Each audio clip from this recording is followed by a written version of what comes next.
Bonjour à tous, ici c'est Serge Kakilembe du www.jctune.com et bienvenue sur mon canal YouTube éducatif et informatif, le Trading Wall Street TV.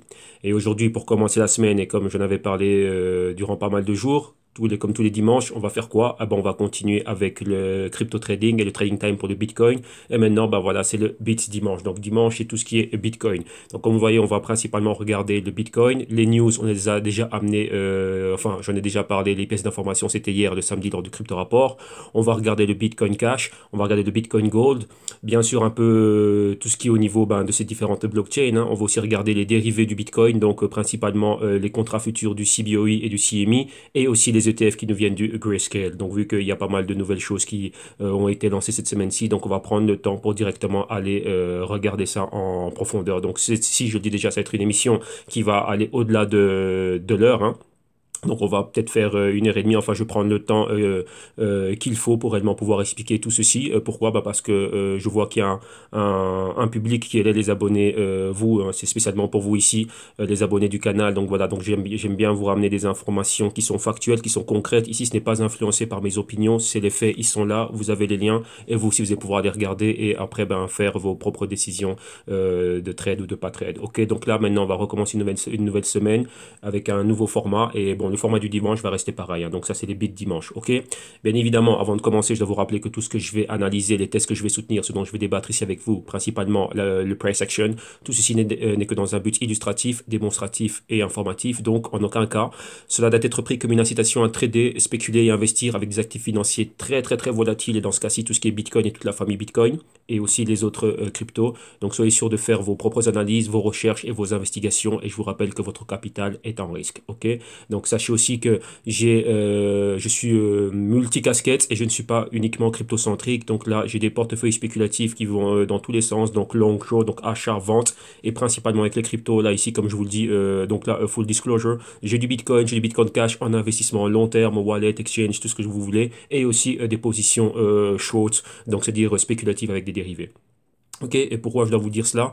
Parce que certaines thèses que je peux soutenir peuvent prêter à confusion. Donc par moment, vous allez m'entendre parler d'investissement à long terme. Vous dites, mais oui, mais il a dit qu'il investit à long terme, mais comment ça se fait qu'il met un short? Donc est-ce qu'il est dedans ou pas? Non, il y a différents outils et comment dirais-je, chaque outil a sa fonction. Et donc là, je tire avantage de tout. Comme je vous le dis souvent, je n'investis pas dans quelque chose si je ne sais pas comment dirais-je, me hedger, me protéger. Donc dans ce cas-ci, vous voyez que je n'ai pas de Bitcoin Gold, j'ai du Bitcoin Cash, j'ai du Bitcoin. Pourquoi? Parce que j'ai accès à du short. Bien aussi via, donc j'opère sur 3 exchanges, hein, donc Bitfinex, Kraken et Bitstamp. Kraken et Bitfinex me permettent de faire du short selling, mais je n'aime pas, je ne pratique pas le short selling via ces plateformes. Je préfère les plateformes à effet de levier un peu plus important et comment dirais-je, pouvoir intégrer les shorts avec ces cryptos dans des portefeuilles spéculatifs. Ok, donc là j'en parle très longuement et très largement dans mes vidéos Insider. Ok, donc voilà.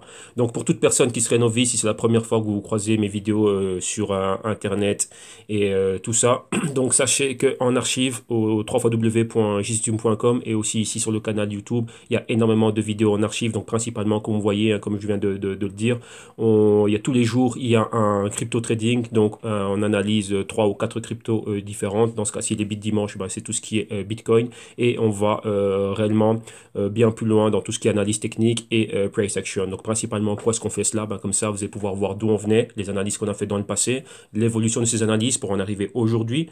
Et après, bien sûr, la projection. Donc, ce qu'on a à court terme, moyen terme et à long terme, spéculativement, au niveau d'investissement et ainsi de suite. Donc là, c'est un très bon exercice pour vous. Et je vois qu'il y a énormément de personnes dans le canal qui profitent réellement de tout ce contenu. Donc, ne vous inquiétez pas, ça va continuer. Donc, vous avez en même temps une leçon euh, et une classe, on va dire ça comme ça. Donc ça, c'est pour pouvoir permettre à toute personne novice, tous ceux qui s'intéressent aux crypto, qui portent un intérêt quelconque, que ce soit de pouvoir être réellement, de vous, comment dirais-je, de vous inspirer et cela va vous permettre de vous familiariser avec la terminologie, avec les concepts et les mécanismes et voir réellement comment fonctionne Wall Street. Donc, vous voyez que je viens souvent avec le thème Wall Street. Pourquoi? Comme vous pouvez le savoir, je suis fort en relation avec des personnes, Wall Street et des institutions et ainsi de suite. Donc là, c'est par rapport à ma trajectoire personnelle. Ok? Donc voilà. Donc là, ici, je viens partager avec vous mes analyses et mes expériences. Voilà. Donc là, ça va vous inspirer, vous venir en aide. Et bien sûr aussi, à travers la compagnie, on offre énormément de services et de solutions et ce sur quoi on reviendra en fin d'émission. Ok? Donc maintenant, on va commencer. Mais avant de commencer, il y a quelque chose avant d'aller. Donc le programme, ça va être lequel? On va d'abord regarder le market overview. Après avoir regardé le market overview, on va aller regarder tout ce qui est informatif. Et une fois qu'on aura fini avec tout ce qui est, tout ce que sont les pièces d'information, on va revenir directement. On va finir par l'analyse technique, donc face au dollar et face à l'euro lorsque l'on peut. Et comme ça, ben voilà, on va tout voir. Et à la fin, on va directement aller regarder les nouveaux produits qui ont été lancés au Grayscale. OK? Donc voilà. Mais maintenant, avant de commencer, je vais vous parler d'une pièce d'information ici que je vais partager avec vous, hein. Donc c'est principalement celle-ci de Monsieur Chad Cascarilla et qui lui a monté une compagnie qui s'appelle Hitbit. Donc c'était un ancien trader, donc c'est un ancien de Wall Street et maintenant sa compagnie, ben elle offre, il s'est lancé dans tout ce qui était trading, crypto et ainsi de suite. Et ici, comme vous voyez, là, c'est sa compagnie ici, hein, donc Charles Cascarilla, donc vous voyez le hitbit.com. Et ici, comme vous voyez, ce matin, j'étais en train d'étudier tout ceci, donc voilà, c'est pour ça que je fais l'émission un peu plus tard. Et là, qu'est-ce qu'il y a? Ben, il y a une note explicative réellement de ce qu'est le trading, crypto, Bitcoin, et ainsi de suite, hein, vu qu'il a lancé un exchange. Et donc là, ben voilà, j'ai vraiment aimé sa partie comment dirais-je, la partie d'avertissement. Donc là, pour vous ici, le public francophone, les abonnés du canal, je l'ai reprise, je l'ai traduite et là maintenant je la partage avec vous. Donc là, on va lire ça rapidement avant de commencer. Donc ce qu'ils disent, excusez si la traduction n'est pas 100% parfaite parce que je n'ai pas revérifié la grammaire, donc j'ai juste fait de manière littéraire, donc via Google Traducteur. Donc on y va. Le trading Bitcoin implique à haut degré de risque, donc ça je vous le rappelle tous les jours et donc sachez que c'est vrai. Maintenant on continue. Le marché du Bitcoin est nouveau, donc c'est un marché, rappelez-vous, je vous dis toujours qu'on est dans une phase embryonnaire et non prouvé. Donc qu'est-ce que ça veut dire non prouvé? Ça veut dire qu'il n'est pas ferme. Donc, il n'est pas aussi ferme, par exemple, que le marché, que le stock market, que la bourse, que le CAC 40, que l'IBEX 35, que le Dow Jones. Vous voyez des marchés qui sont là, oui, avec des compagnies qui sont fermes, dont on connaît le business model, et ainsi de suite, et on voit l'évolution. Donc, c'est à ça qui se réfère ici.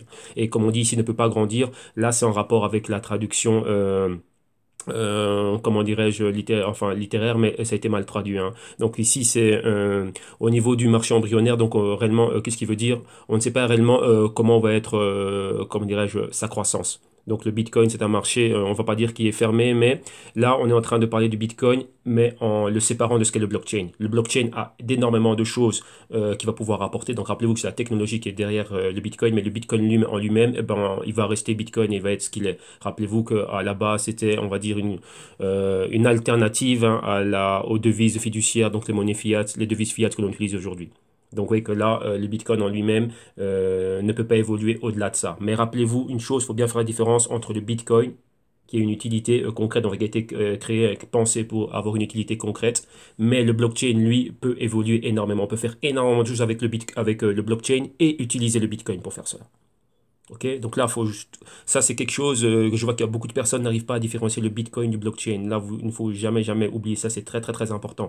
Le Bitcoin en lui-même a des fonctions, donc stock de valeur, moyen d'échange, bon, en gros, c'est ça, hein, dans ce qu'est en train de faire, on va dire, une devise. Mais d'un autre côté, le blockchain, lui, peut évoluer et a des infinités d'applications. Donc ça, a une infinité d'applications plutôt. Donc vous voyez, ça, il faut jamais oublier. Donc là, on est là. Maintenant, on continue. Actuellement, l'utilisation du Bitcoin sur le marché de détail, donc c'est-à-dire quand on parle du marché de détail, c'est quoi? C'est au niveau du petit porteur, donc du petit investisseur, vous, moi, et ainsi de suite, et commercial, donc là c'est des institutions, est réellement faible par rapport à une utilisation relativement importante par les spéculateurs. Donc là, on parle par rapport au prix. Vous voyez qu'il n'y a pas beaucoup de personnes qui sont en train d'investir dedans. Pourquoi? Au niveau commercial, par exemple, les institutions qui vont utiliser les fonctions et les caractéristiques du Bitcoin et les petits porteurs, les détaillants, ainsi de suite, donc les petits investisseurs qui, eux aussi, on n'en a pas réellement une utilité au quotidien. Donc vous voyez que ni les grosses institutions, ni nous au quotidien, on l'utilise pas pour payer comment dirais-je, nos cafés et ainsi de suite et tout ce qui se passe. Vous voyez, donc là, c'est vraiment ça. Donc toute l'activité que l'on voit, et rappelez-vous, je vous le dis toujours, toute la montée qu'on a vue, elle est due aux spéculateurs.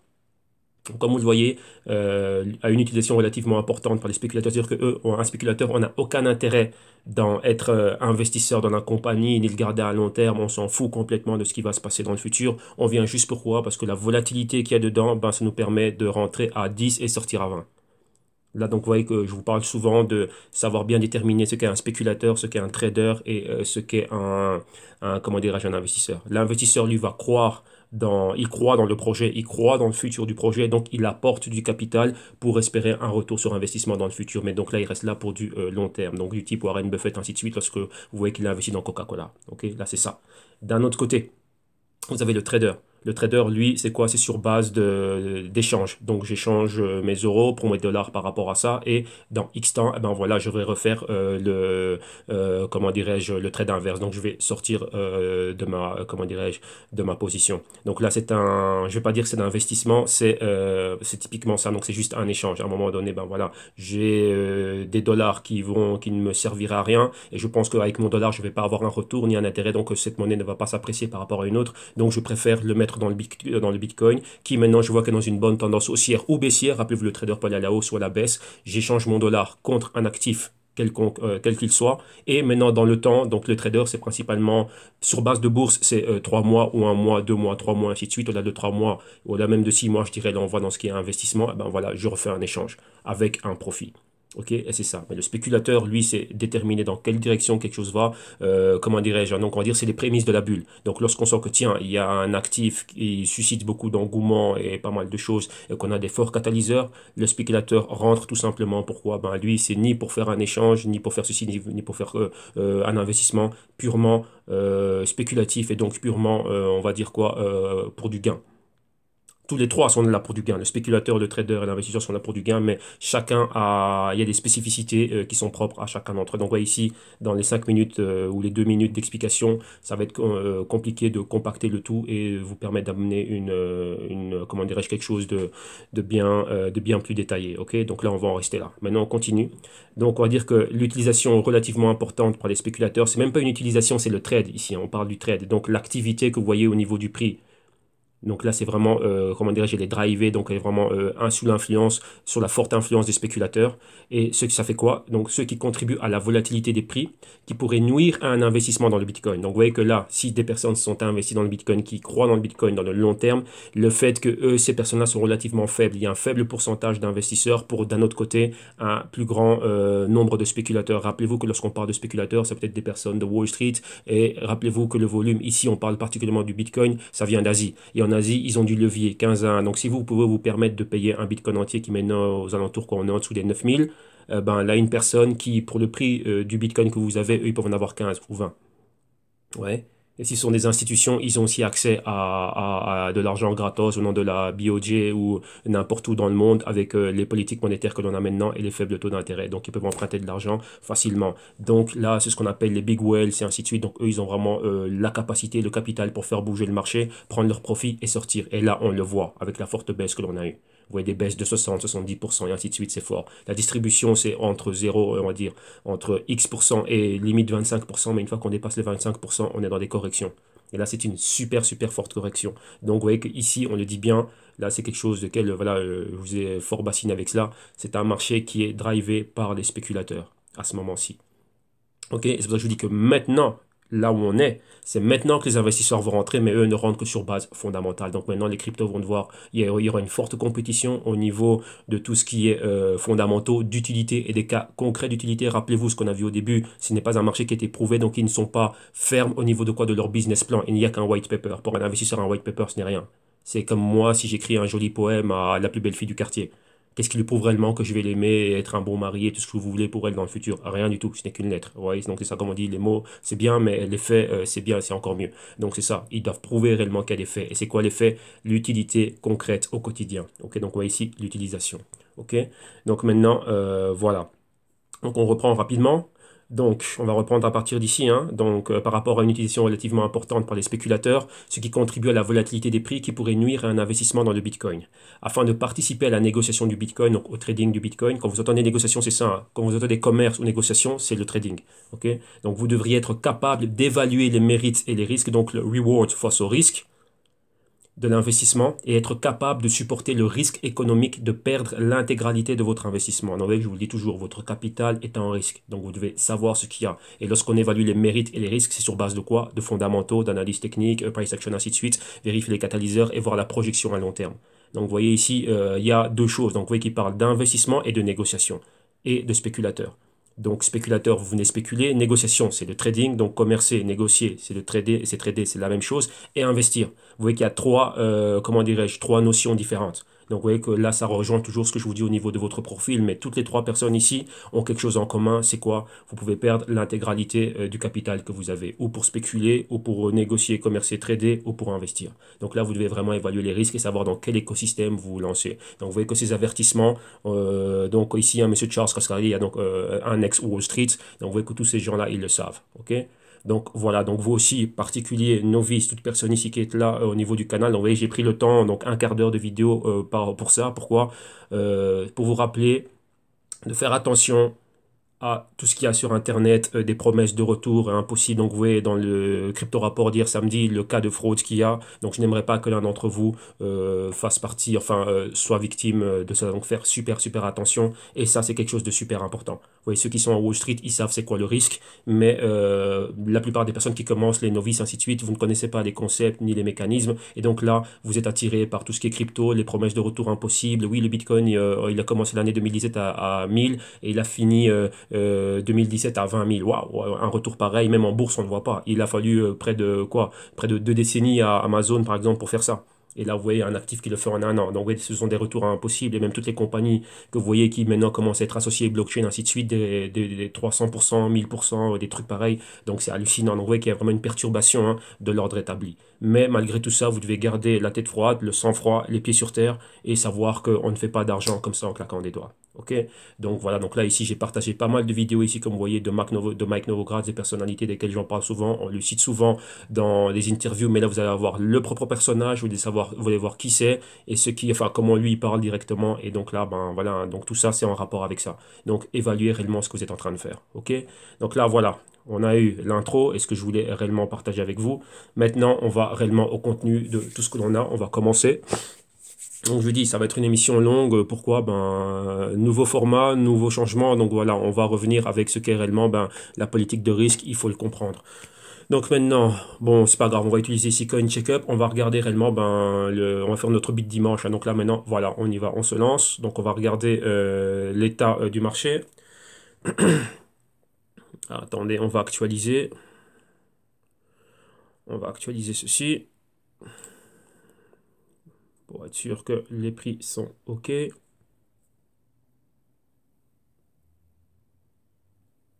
Voilà, voilà. Donc, comme vous avez vu, hein, il y avait une forte baisse durant la nuit. Donc, moi, j'avais un marqueur qui était des 9000 hein, pour commencer à shorter à partir de ce niveau-là. J'aurais pu même rentrer au niveau des 10 000, mais je vais vous montrer pourquoi est-ce que mon idée de short était plutôt basée dans les 9000. Vous voyez que ça a fonctionné très, très, très brièvement. Donc, quelques heures et ensuite, c'est revenu. Vous voyez ici, pour le Bitcoin, principalement, on est au-dessus des 9300.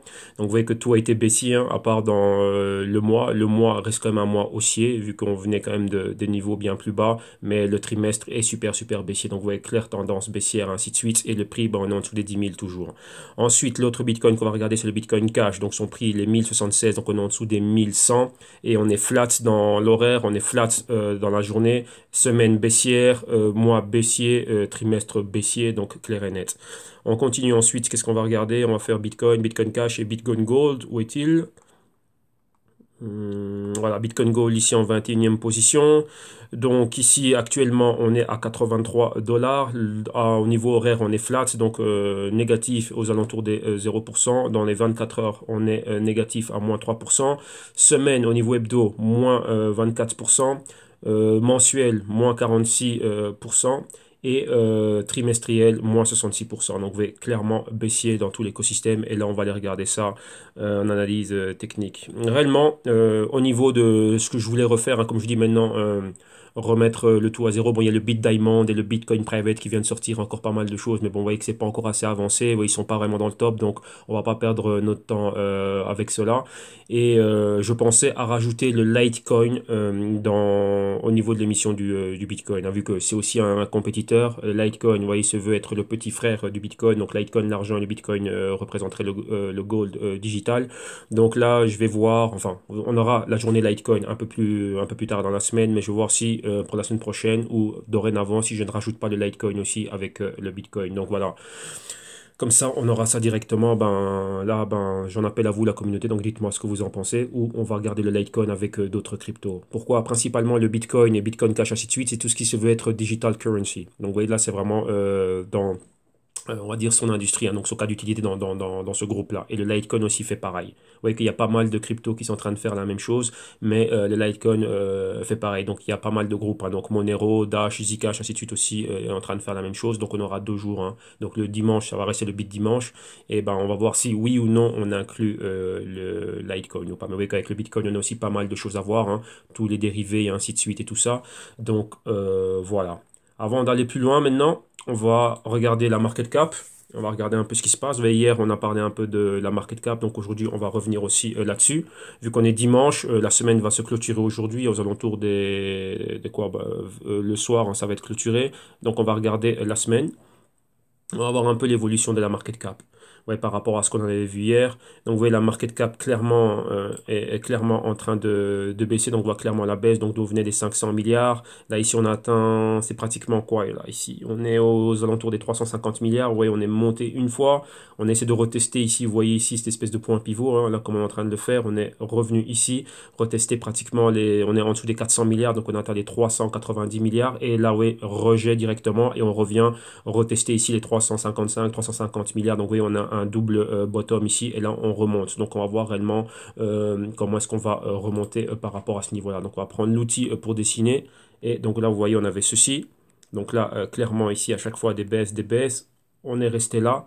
Vous voyez, ici, on a un top. Donc, là, ici, une fois top, 2 fois top. Et là, maintenant, qu'est-ce qu'il y a? Bon, on a ce niveau ici sur lequel on a buté, rejeté. Maintenant, on est en train de monter. On va voir réellement ben, si on peut repasser au-dessus de ce niveau. Donc là, c'est plus ou moins quoi? Les 390 hein, milliards de dollars. Et on va voir si on remonte vraiment au-dessus de ce niveau. Donc, on va dire qu'on a les 390 dans la ligne de mire et les 400 milliards. Donc, si on arrive réellement à repasser là-dessus, on va voir si maintenant on va pouvoir recommencer à monter. Sinon, si ce n'est pas le cas, si on rejette ces zones-là, ben, il y aura encore plus d'argent qui va sortir de la capitalisation totale du marché crypto et rebouger ailleurs. Donc c'est très important aussi de comprendre les flux d'argent. Comment est-ce que l'argent passe d'un actif à un autre, d'une classe d'actifs à un autre. Et c'est bien plus évident avec la bourse. À un moment donné, c'était évident. On avait ce qu'on appelle les corrélations. Donc vous voyez la bourse qui est en train de monter. Vous voyez par exemple le dollar qui est faible. Donc là par exemple le Dow, hein. Donc vous voyez, je le fais souvent. C'est là donc le Dow qui monte. On voit le Dixie. Donc c'est l'indice du dollar américain qui baisse. Et directement avec ça, ben, vous avez les bons, hein. Donc vous voyez par exemple le T-Note. Donc le 10-year T-Note qui est en train de baisser. Donc les personnes sortent de la rente fixe pour mettre des sous dans la rente variable, appuyée par une baisse du dollar. Et d'un autre côté aussi, ben, vous avez la courbe de rendement du 10-year. Donc maintenant, on est en dessous, on a une résistance aux 3%. On est aux alentours des 2,90, ainsi de suite, qui est en train de monter. Donc là, vous voyez exactement les corrélations. Et d'un autre côté, on peut rajouter quoi? Ben, le gold. Donc si on a le gold, avant c'était... Le gold était aussi, comment dirais-je, faisait partie des actifs refuges et ainsi de suite, donc souvent lié au bon, vu qu'on ne produit pas, on va dire le gold ne produit pas de dividendes, ni d'intérêt, ni quoi que ce soit. Mais maintenant, on voit aussi le gold qui est en train de monter avec peine. Pourquoi? Ben, vu que son prix est estimé, on va dire, est fixé en dollars, donc une faiblesse du dollar, ben, ça fait quoi? Ben, les commodités et les matières premières, ainsi de suite, ben, vont s'apprécier par rapport au dollar. Donc vous voyez que c'est pas mal de choses, pas mal de notions que vous devez avoir à l'esprit. Et le but de quoi? De toute personne qui vient investir, il faut savoir où est l'argent. Est-ce que l'argent est dans la rente variable? Est-ce que l'argent est dans la rente fixe? Est-ce que l'argent est dans les stocks de valeur? Est-ce que l'argent est dans les devises? Parce que voilà, la devise maintenant, elle est pas mal. Est-ce que dans l'argent est dans le marché des crédits? Ou est-ce que l'argent est dans une nouvelle classe d'actifs à rente fixe et très volatile? Un hybride entre rente fixe et stock de valeur et devises. Donc vous voyez que c'est très difficile d'évaluer ce que sont réellement les cryptos. Est-ce que l'argent est où? Donc vous voyez que c'est pour ça que lorsqu'on regarde les capitalisations de marché, c'est très important de voir bah, l'argent il est où. On a énormément de capital qui sort. Comme vous voyez ici, presque quoi, de 400 milliards pratiquement flirté avec les 350 milliards. Donc ça fait 50 milliards de dollars. Ils sont passés où? Ils vont où? Ouais, donc c'est très important de savoir, est-ce que maintenant les personnes l'ont en cash? Donc si les personnes l'ont en cash, on devrait voir quoi? Une certaine montée dans le dollar pour dire bah, les investisseurs maintenant ben, ils sont un peu effrayés, ils gardent l'argent. L'argent, on ne sait pas où ils vont le mettre. Et donc, c'est-à-dire qu'il sortirait de tout ce qui est rente variable, de tout ce qui est rente fixe, ainsi de suite, et il garde du cash. Donc là, on devrait voir quoi? Ben, au niveau Forex, certaines monnaies, et ici dans ce cas-ci, le dollar américain, commencer à s'apprécier, pardon. Donc vous voyez que là, ce sont des notions que vous devez avoir qui sont très importantes. Ne pensez pas, oui, c'est pour ça que je vous dis, il ne faut pas être 100% cryptocentrique. Les cryptos sont un actif qui est compliqué à évaluer. Pourquoi? Ils ne sont pas centralisés. Et c'est global. Comme vous voyez bien ici, comme dit le mot, c'est global. Le volume vient de partout, principalement d'Asie. Donc là, sans le savoir, vous rentrez dans ce qu'est la globale macro. Si vous commencez à suivre tout ce qui est ICE, ainsi de suite, donc ça va dans tous les sens. Donc c'est très important de savoir où est le capital et maintenant déterminer les raisons factuelles pour lesquelles le capital sort d'un actif et rentrerait dans cet actif. Donc ici, pourquoi est-ce que les investisseurs reviendraient et remettraient de l'argent dans les cryptos? Pourquoi? Ouais, là, c'est la question qu'il faut se poser. Et ensuite, vous voyez, comme vous avez vu, hein, évaluer les risques et savoir, bah, tiens, est-ce que réellement, bah, il y a quelque chose qui a été prouvé du côté des cryptos qui va faire que maintenant, bah, tout cela va monter. Donc là, ça fait un bout de temps que je vous le dis. Maintenant, ça va être fondamental. Pourquoi? Bon, on était très haut. À un moment donné, on avait atteint les 600, même les 800 milliards. Et maintenant, bon, on est très bas. On a perdu plus de 50% de cette capitalisation de marché. Qu'est-ce qui va faire maintenant qu'on va remonter vers ces hauts-là? Donc là, c'est la question qu'il faut se poser. Et maintenant, sachez que qui sait qui a une capacité de 50 milliards, 100 milliards et ainsi de suite et plus. Hein. Donc, ce serait pratiquement une injection de 500 milliards de dollars qui doit être faite dans la sphère crypto pour qu'on puisse décoller des bas où on est maintenant et retourner vers le haut et s'approcher même du trilliard. Pourquoi devrait-il le faire? Donc ça, c'est la question que vous devez vous poser. Pas tout simplement suivre des lignes sur un graphique, mais vous poser la question, ça c'est le marché bouge par rapport à une injection de capital. Donc qu'est-ce qui va faire que il y aura cette injection de capital et surtout quels sont les projets qui vont se voir favorisés et se voir attribuer du capital. Très important cela, ok? Donc voilà. Donc ça, c'est pour la note, on va dire, fondamentale, parce que voilà, le but aussi ici, c'est de vous faire réfléchir. C'est très important de réfléchir et là, ça nous permet, comment dirais-je, d'évaluer bien, d'évaluer les risques, ok? Donc voilà. Donc là, on a vu cela. Maintenant, on a fini, on va dire, avec tout ce qui est crypto. On va regarder quelques pièces d'information. Donc, numéro un, principalement, hier samedi, on a fait tout ce qui était Bitcoin. Donc, maintenant, on va aller à tout ce qui est Bitcoin Cash. Et qu'est-ce qu'on a ici? Bitcoin Cash, vous voyez qu'il y a des nouveaux wallets. Donc là, on va regarder bah, qui est en train de faire quoi. Donc, vous voyez qu'avant le Bitcoin Cash, par exemple, voilà, moi, je l'ai reçu vu que j'avais mes private keys dans mon wallet et ainsi de suite. J'avais du Bitcoin. Donc, directement, j'ai reçu bon, pas un équivalent. Donc, j'ai reçu un ratio. Je sais plus exactement c'est de combien, mais un jour, en rentrant comme ça, bah, j'ai dit, bah, tiens, vous avez du Bitcoin Cash. Bah, ok, c'est cool. Et maintenant, bah, vous voyez qu'il fallait quand même qu'il y ait un certain support par rapport à, comment dirais-je, ce type de wallet pour permettre, comment dirais-je, de faire des transferts d'un wallet à un autre ou d'un wallet à un exchange, ainsi de suite. Et maintenant, bah, vous voyez qu'il y a un wallet provider qui vient de rajouter le Bitcoin Cash et en support, mais principalement pourquoi? Pour tout ce qui est Apple device, donc pour tout ce qui est tous les périphériques Apple. Ok, donc là, voilà, c'est pas moi, non, là, c'est l'entreprise de Firmbread, donc BRD, a annoncé ceci, qui viennent de rajouter un support pour tout ce qui est, comment dirais-je, pour tous les wallets Bitcoin Cash via leur plateforme iOS. Donc là, voilà, ça c'est la news qu'il y a pour le Bitcoin Cash. Maintenant, on continue et là, j'avais donné cette news le jour du Zcash. Rappelez-vous qu'il y a un nouveau Bitcoin, donc maintenant c'est le Bitcoin Private, mais le Bitcoin Private, rappelez-vous, vous avez partagé hier samedi et encore quand le jour du Zcash, vous avez partagé une vidéo explicative qui nous montrait que c'était une bifurcation du Z classique. Bifurcation du Z classique, et maintenant, au lieu de l'appeler Z Classic Cash ou je ne sais pas quoi, ils l'ont appelé Bitcoin Private. Oui, donc déjà, il faut savoir que le Zcash est une bifurcation du Bitcoin, et maintenant le Zcoin classique est une bifurcation du Zcash, et maintenant le Bitcoin Private est une bifurcation du Z classique, et maintenant on l'a donné comme nom le Bitcoin Private. Donc, les personnes, voyez ici le team leader ici, hein, Rafe Cranston, a été très très très critiqué par rapport à cela. Pourquoi? Ben, vous voyez comme ici, hein, c'est quoi? Hein? Donc, brain stealing, donc juste jouer sur le buzz du mot, du nom Bitcoin. Et c'était pas nécessaire de faire cela. Et un abominable pot pourri même, vous voyez, des buzzwords. Donc, juste pour chercher à avoir le buzz. Donc là, pour le moment, ben, je ne sais, bon ouais, on va savoir, enfin, on verra exactement comment cela va continuer à se développer. Vous voyez, un peu comme d'autres projets, comme il y avait le Bitcoin Diamond et ainsi de suite. J'ai vu qu'ils sont listés, je vois un peu comment ça traite, mais il n'y a réellement rien. Vous voyez, il y a vraiment, il y a quoi derrière? Ben, il y a réellement, il n'y a pas grand-chose. Donc personnellement aussi, je ne le suis pas énormément. Donc voilà, je l'ai pas mis, je ne suis même pas ça sur Twitter ni quoi que ce soit. Allez voir leur GitHub ou leur Reddit et ainsi de suite. Vraiment rien. Donc là, ben, je vois si dans les big outlets, hein, donc comme Coindo ou Bitcoin News, ainsi de suite, s'ils en parlent, ben, je verrai et j'irai creuser un peu plus. Mais pour le moment, ben voilà, le projet il est là, donc là, il faut le savoir. Ok, donc un nouveau-né dans la famille du Bitcoin. Et maintenant, je vais partager une série de vidéos avec vous. Donc, comme vous avez vu ici, le chat de Cascadeia, donc Monsieur Charles Cascadeia, qu'on a vu, un fondateur de Hitbit, donc ancien trader de Wall Street, et ainsi de suite. C'est une vidéo, comme vous voyez, qui date de 2015.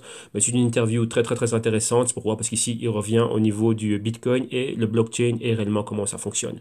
Donc, une interview super intéressante.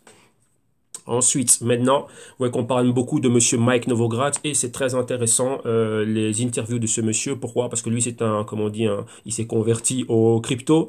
Donc, c'est un macro trader, ancien Goldman Sachs, donc plus de 30 ans dans les marchés financiers. Il a géré des hedge funds à succès, ainsi de suite, milliardaire, tout ce que vous voulez. Mais maintenant, qu'est-ce qui est en train de se passer? Il est en train d'expliquer son point de vue, comment il en est arrivé au crypto et pourquoi est-ce qu'il croit au crypto et réellement qu'est-ce qu'il essaye de faire. Donc, lui, vous voyez que c'est une personnalité très importante à New York, donc à Wall Street, il connaît énormément de personnes et lui-même il explique avec ses propres mots l'argent, comment va le capital. Rappelez-vous ce que je vous ai fait au début, lorsque vous voyez le capital qui va d'une classe d'actifs à un autre, il explique cela, il explique comment est-ce que Wall Street évalue le risque et évalue un actif, dans ce cas-ci l'analyse fondamentale, très dure à faire avec les cryptos. Donc vous voyez, malgré des passes comme CoinCheckup, ainsi de suite, il y a certaines métriques algorithmiques, comme vous voyez les bases de leur formule, comment est-ce qu'ils évaluent les cryptos, et ainsi de suite. Mais il y a un cas qui est très important, surtout pour les macro-traders, c'est voir quels sont les cas d'utilité, on va dire, au quotidien. Et ça, ben, vous voyez que c'est très difficile à évaluer avec les cryptos. Pourquoi? Parce qu'elles ne sont pas transparentes de ce côté-là. Oui, et donc là, oui, on va couper ici rapidement et je vais regarder cela. La page ici est excellente hein, au niveau de tout ce qu'il y a, mais vous allez voir ce que je suis en train de vous dire, ce qui manque aux investisseurs de, comment dirais-je, de Wall Street à ce niveau-là, et même pour moi. Voilà, donc vous voyez ici, vous avez toutes les cryptos, hein, donc sur base algorithmique, donc vous voyez, ils vous disent exactement comment ils sont en train de classer, mais vous allez voir qu'il y a quelque chose de très important, business. Voilà. Vous voyez, maintenant, qu'est-ce qu'on dit? Is the company beyond the coin transparent and well supported? Has it been backed by professional investors? Does it release financial statements? Donc, est-ce que cette compagnie réellement a des pros qui sont derrière? Donc, des pros, on va dire, est-ce qu'il y a vraiment des gros investisseurs qui sont derrière, ainsi de suite? Et maintenant, est-ce qu'ils sont en train de publier des financial statements? Donc, vous voyez, comme toutes les compagnies donc, de Wall Street, quand je dis Wall Street, c'est le monde financier en général, hein, que ce soit une compagnie du CAC 40, du Bell 20, de l'IBEX 35, du FTSE MIB, du FTSE 100, du DAX ou du Dow Jones, elles publient tous les 3 mois. Et donc là, on voit réellement où ils en sont, qu'est-ce qu'ils ont fait, est-ce qu'ils ont un bon cash flow, est-ce qu'ils sont sains, est-ce qu'ils n'ont pas trop de dettes, comment est leur EBIT, EBITDA, et ainsi de suite, leur PE, EPS, donc les choses importantes pour tous ceux qui font du fondamental, et ça nous permet de voir d'où ils viennent, où ils sont et où on va. Donc par rapport à ces chiffres, nous, on les prend dans les feuilles de calcul et on a les formules et réellement, on regarde les projections et on voit si on arrive à la même chose. Donc là, nous, on va se dire, bah tiens, ça, c'est un short, ça, c'est un achat. Ouais, sur base de cela. Mais vous voyez ici, il y a quelque chose qui manque. Et quand on regarde ici dans business, personne n'en a. Donc dans les cryptos majoritaires, donc ceux que l'on regarde, personne n'a cela. À part, boom, qui? Ripple. Donc vous voyez, je vous ai toujours dit que Ripple est une compagnie. Pourquoi est-ce que j'aime bien Ripple? Parce que Ripple a ça. De mon côté, on va dire Wall Street, le fondamental est ultra important. Ça, c'est bien au niveau du fondamental. Ça, ce sont des métriques, on va dire, de comparaison par rapport aux cryptos qui sont dans la même industrie, ainsi de suite. Mais il y a un truc très important, qu'est-ce que tu fais avec l'argent? Lorsque tu as tout cet argent qui t'a été injecté au niveau de ta market cap, qu'est-ce que tu fais avec? Mais tu dois me démontrer que oui, j'ai de l'argent, j'ai fait ça et ça. C'est comme ça que je paye mes développeurs, c'est comme ça que je paye ma communauté, ainsi de suite et tout ce que tu veux. Et avec cet argent-là, ben voilà, je réinvestis là-dedans pour évoluer et arriver à ça. Et vous voyez que personne ne l'a. Donc là, vous voyez pourquoi est-ce que Wall Street, donc voilà, ceux qui ont réellement tout l'argent sont sceptiques, parce que ça, il n'y a pas. Vous voyez qu'il n'y a que Ripple qui a ça, Omisego qui a ça, qui a encore Request Network, je ne connais pas. Stellar a cela, ben Stellar c'est une bifurcation de Ripple. Status a cela. Et qui encore Basic Attention Token. Et si on continue à descendre, qui encore a cela? Ox. Et qui encore ici Edgeless. Qui encore Quantum, mais très peu, mais ils l'ont. Donc c'est pour ça aussi que j'aime bien le Quantum. Là ça va en s'améliorant. Skycoin, Stratis, GC Chain, Sumo Coin, Simple Token, Car Vertical, Steam. Et bon voilà, on va pas toutes les faire, mais bon, vous voyez ce que je veux dire, mais là quand vous regardez, la majorité des cryptos, rien. Donc on ne sait pas ce qu'ils font avec l'argent. Vous voyez que lorsque c'est miné, lorsqu'ils ont de l'argent qui arrive, ainsi de suite et tout ça, bah, qu'est-ce qu'il y a? Donc avec là, je ne veux pas dire, c'est pas l'ensemble de tout. Rappelez-vous que tout ça aussi c'était spéculatif, donc lorsqu'on spécule, on n'a pas forcément besoin des fondamentaux profonds, mais on a besoin de catalyseurs. Donc il faut bien faire la différence ici, hein, des catalyseurs et on va dire des fondamentaux légers, vu qu'on est dans d'une phase embryonnaire et ainsi de suite. Vous voyez que ce ne sont pas des compagnies qui sont fermes, donc rappelez-vous, fermes, établies et ainsi de suite, ce sont encore des startups, il y a des fondations, comment dirais-je, des non-profit et ainsi de suite, donc là, voilà, il y a ça. Mais c'est très important. Donc, vous voyez que pourquoi est-ce que Wall Street est sceptique pour tout ça? Donc, avant que Wall Street rentre, c'est pour ça qu'il doit avoir tous les outils nécessaires pour pouvoir se couvrir par rapport aux investissements qu'ils vont faire ici. Et c'est pour ça qu'on laisse d'abord les startups et le public aller de l'avant et Wall Street viendra après. C'est eux qui ont l'argent nécessaire, comme je dis, de ramener cela à 1 trilliard. Quand on regarde le marché du gold, c'est entre 5 trilliards et 7 trilliards, eh ben, on voit que les cryptos, on est loin de cela. On n'est même pas au trilliard. Donc voilà que là, une fois qu'on va commencer à voir ces choses-là, donc vous voyez des réelles pénétrations au niveau quotidien, comme on le voit avec Ripple, des réelles pénétrations verticale, horizontale, tout ce que vous voulez. Là, maintenant, c'est autre chose. Donc, vous voyez pourquoi est-ce que j'aime bien Ripple? Parce que Ripple a ça et il prouve bien au niveau catalyseur, ainsi de suite, qu'il y a des réelles pénétrations. Comme vous voyez, il y a des compagnies qui sont derrière, backées par des professionnels, les Santander, les BBVA, les UBS, tout ce que vous voulez, énormément de banques. Et la compagnie dit exactement ce qu'ils sont en train de faire. Une autre qui le fait aussi, c'est Dash. Mais pas réellement au même niveau, mais dans leur écosystème, via leur DAO, donc Decentralized Autonomous Organization, ils le font quand même. Ils nous disent exactement qu'est-ce qu'ils font avec l'argent et comment est-ce que l'argent est réparti. Donc Dash aussi, je le mettrais dans cette catégorie, mais bon là, allez voir la formule et la métrique qu'ils ont utilisée par rapport à ça. Là, je ne sais pas, mais moi, j'ai recherché Dash et je l'ai déjà partagé ici avec vous. Dash le fait. Donc très important de comprendre cela, parce que vous voyez que ça peut prêter à confusion. On peut dire, ouais, mais tu parles de quoi lorsque c'est des fondamentaux? On a la page ici. Oui, c'est magnifique, la page CoinCheckup, chapeau, mais ce n'est pas assez. Ce n'est pas assez, rappelez-vous, pour convaincre ceux comme lui qui ont l'argent.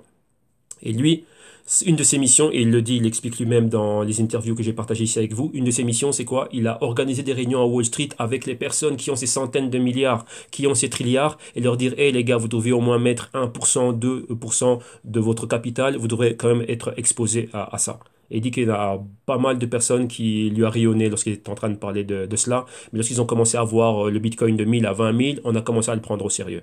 Et vous voyez que pour ça, exactement, lors de pas mal d'articles que j'ai partagés ici avec vous, que vous pouvez voir sur le net, vous voyez qu'il dit souvent qu'il y a énormément d'argent qui est là, donc du cash qui est on the sidelines et qui attend de rentrer. Mais vous avez vu sur base de quelle métrique, ce qui manque, cette transparence qui manque au niveau des cryptos, tant qu'il n'y a pas cette métrique-là qui est complétée, ils ne rentreront pas. Voilà pourquoi est-ce que des compagnies comme Ripple sont fort sollicitées, ainsi de suite. Pourquoi? Parce que eux, ils le comprennent. Voilà pourquoi est-ce on dit souvent que Ripple est un Judas, parce que oui, ils ont travaillé tout ce qui était centralisé. Ils vont travailler avec les compagnies qui sont dans, comment dirais-je, qui sont là, qui font partie de l'ordre établi. Et donc Ripple, en étant décentralisé, mais à la fois centralisé au niveau de leur business plan, empêche réellement l'évolution. Vous voyez qu'ils ne sont pas réellement dans tout ce côté promesse, Satoshi Nakamoto et ainsi de suite. Non, eux ils disent Ripple c'est un business et ils font du business avec ceux qui font du business. Vous voyez, il y a des utilisations et des pénétrations concrètes au quotidien.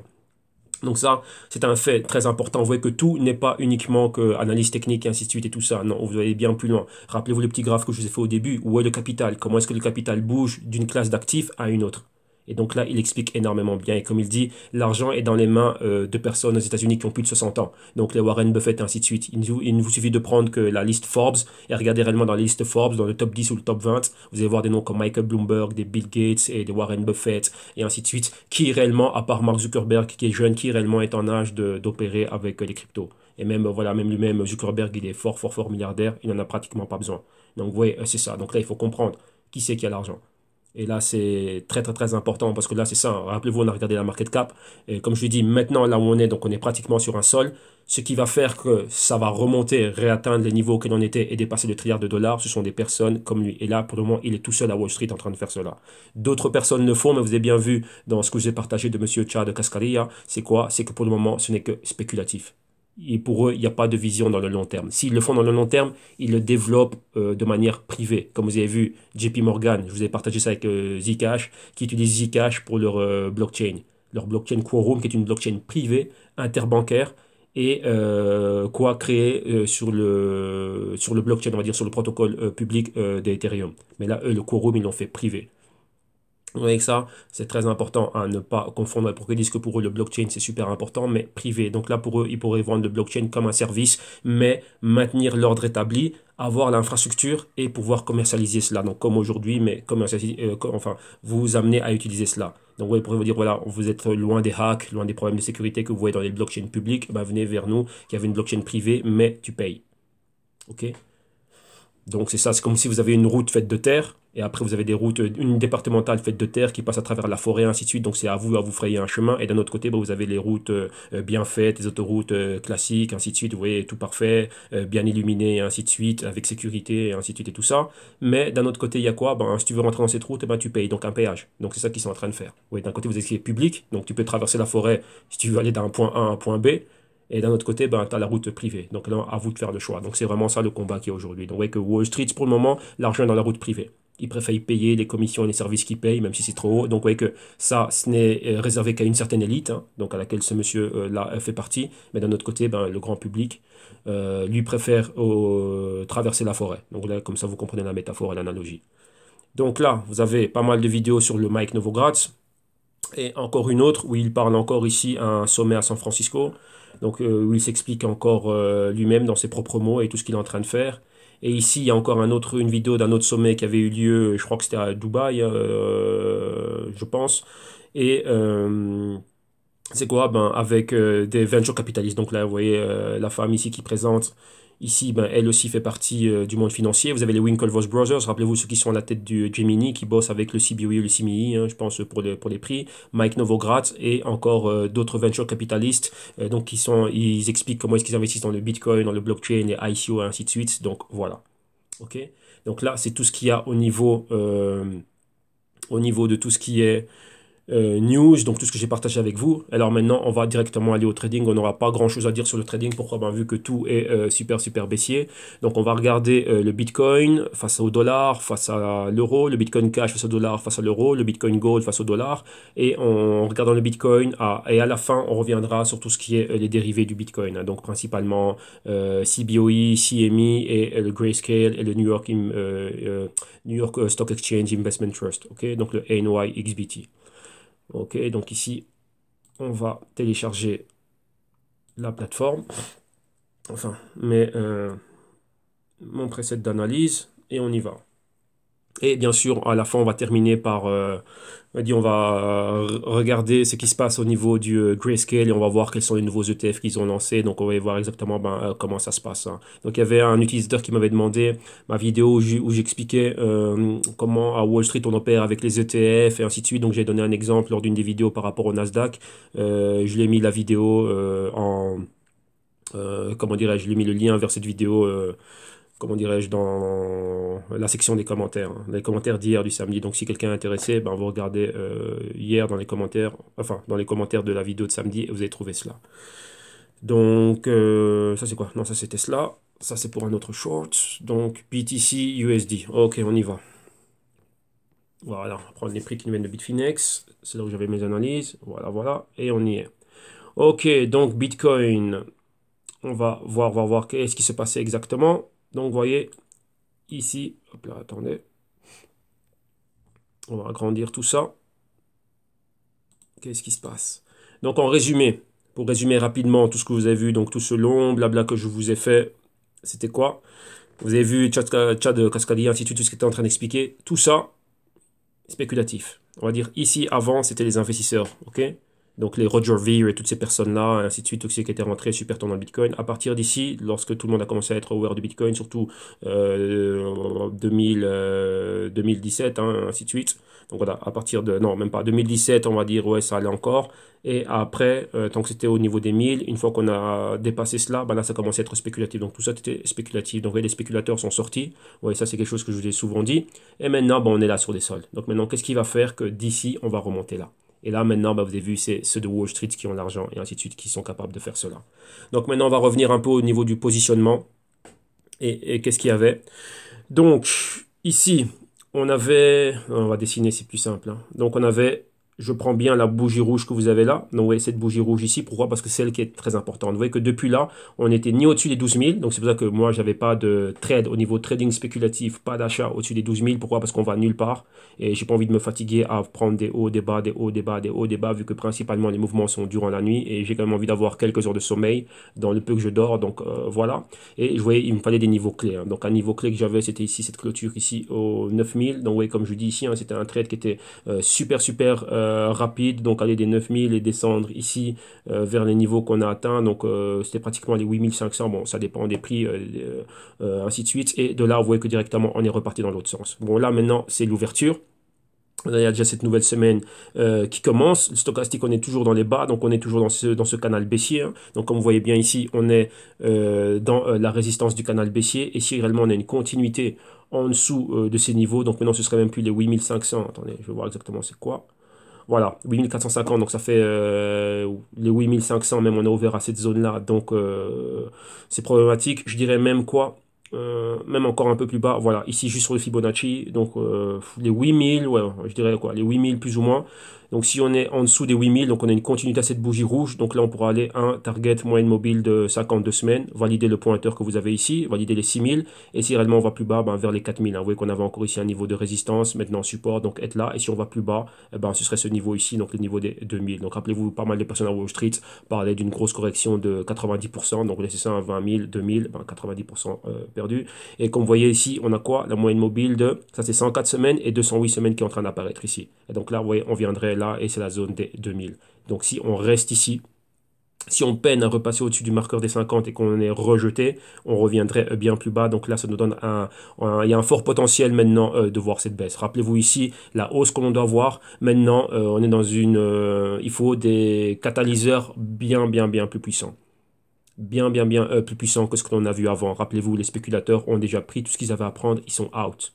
Donc maintenant, ben, c'est l'argent de Wall Street, donc le big money qui va rentrer. Mais comme vous avez vu exactement c'est quoi la métrique qui leur manque, ce qu'ils ne peuvent pas évaluer. Donc voilà pourquoi est-ce que le Bitcoin pourrait rester comme ça. Donc il y a pas mal de hauts et de bas qui sont en train de se passer. Principalement, c'est quoi? Ce que vous voyez ici, c'est ce qu'on appelle du short covering. Donc tous ceux qui sont en short, si ici je suis rentré là, que je suis vendeur, pour sortir de ma position, il faut que je rachète. Donc ici, il y a un achat. Je recouvre ma position, puis on a un achat, donc je rachète mes contrats. Ici, comme vous voyez là, je reviens, je revends, j'arrive ici, je veux reprendre ma position, j'achète. Mais vous voyez qu'au même moment, il y a aussi d'autres acheteurs, donc des personnes qui voient un certain intérêt, qui veulent accumuler, ils reviennent dedans. Mais vous voyez que c'est trop faible. Les acheteurs sont trop faibles par rapport aux vendeurs. Vous voyez que c'est les bears, donc vraiment ceux qui vendent, qui contrôlent. Donc ici, short covering, achat.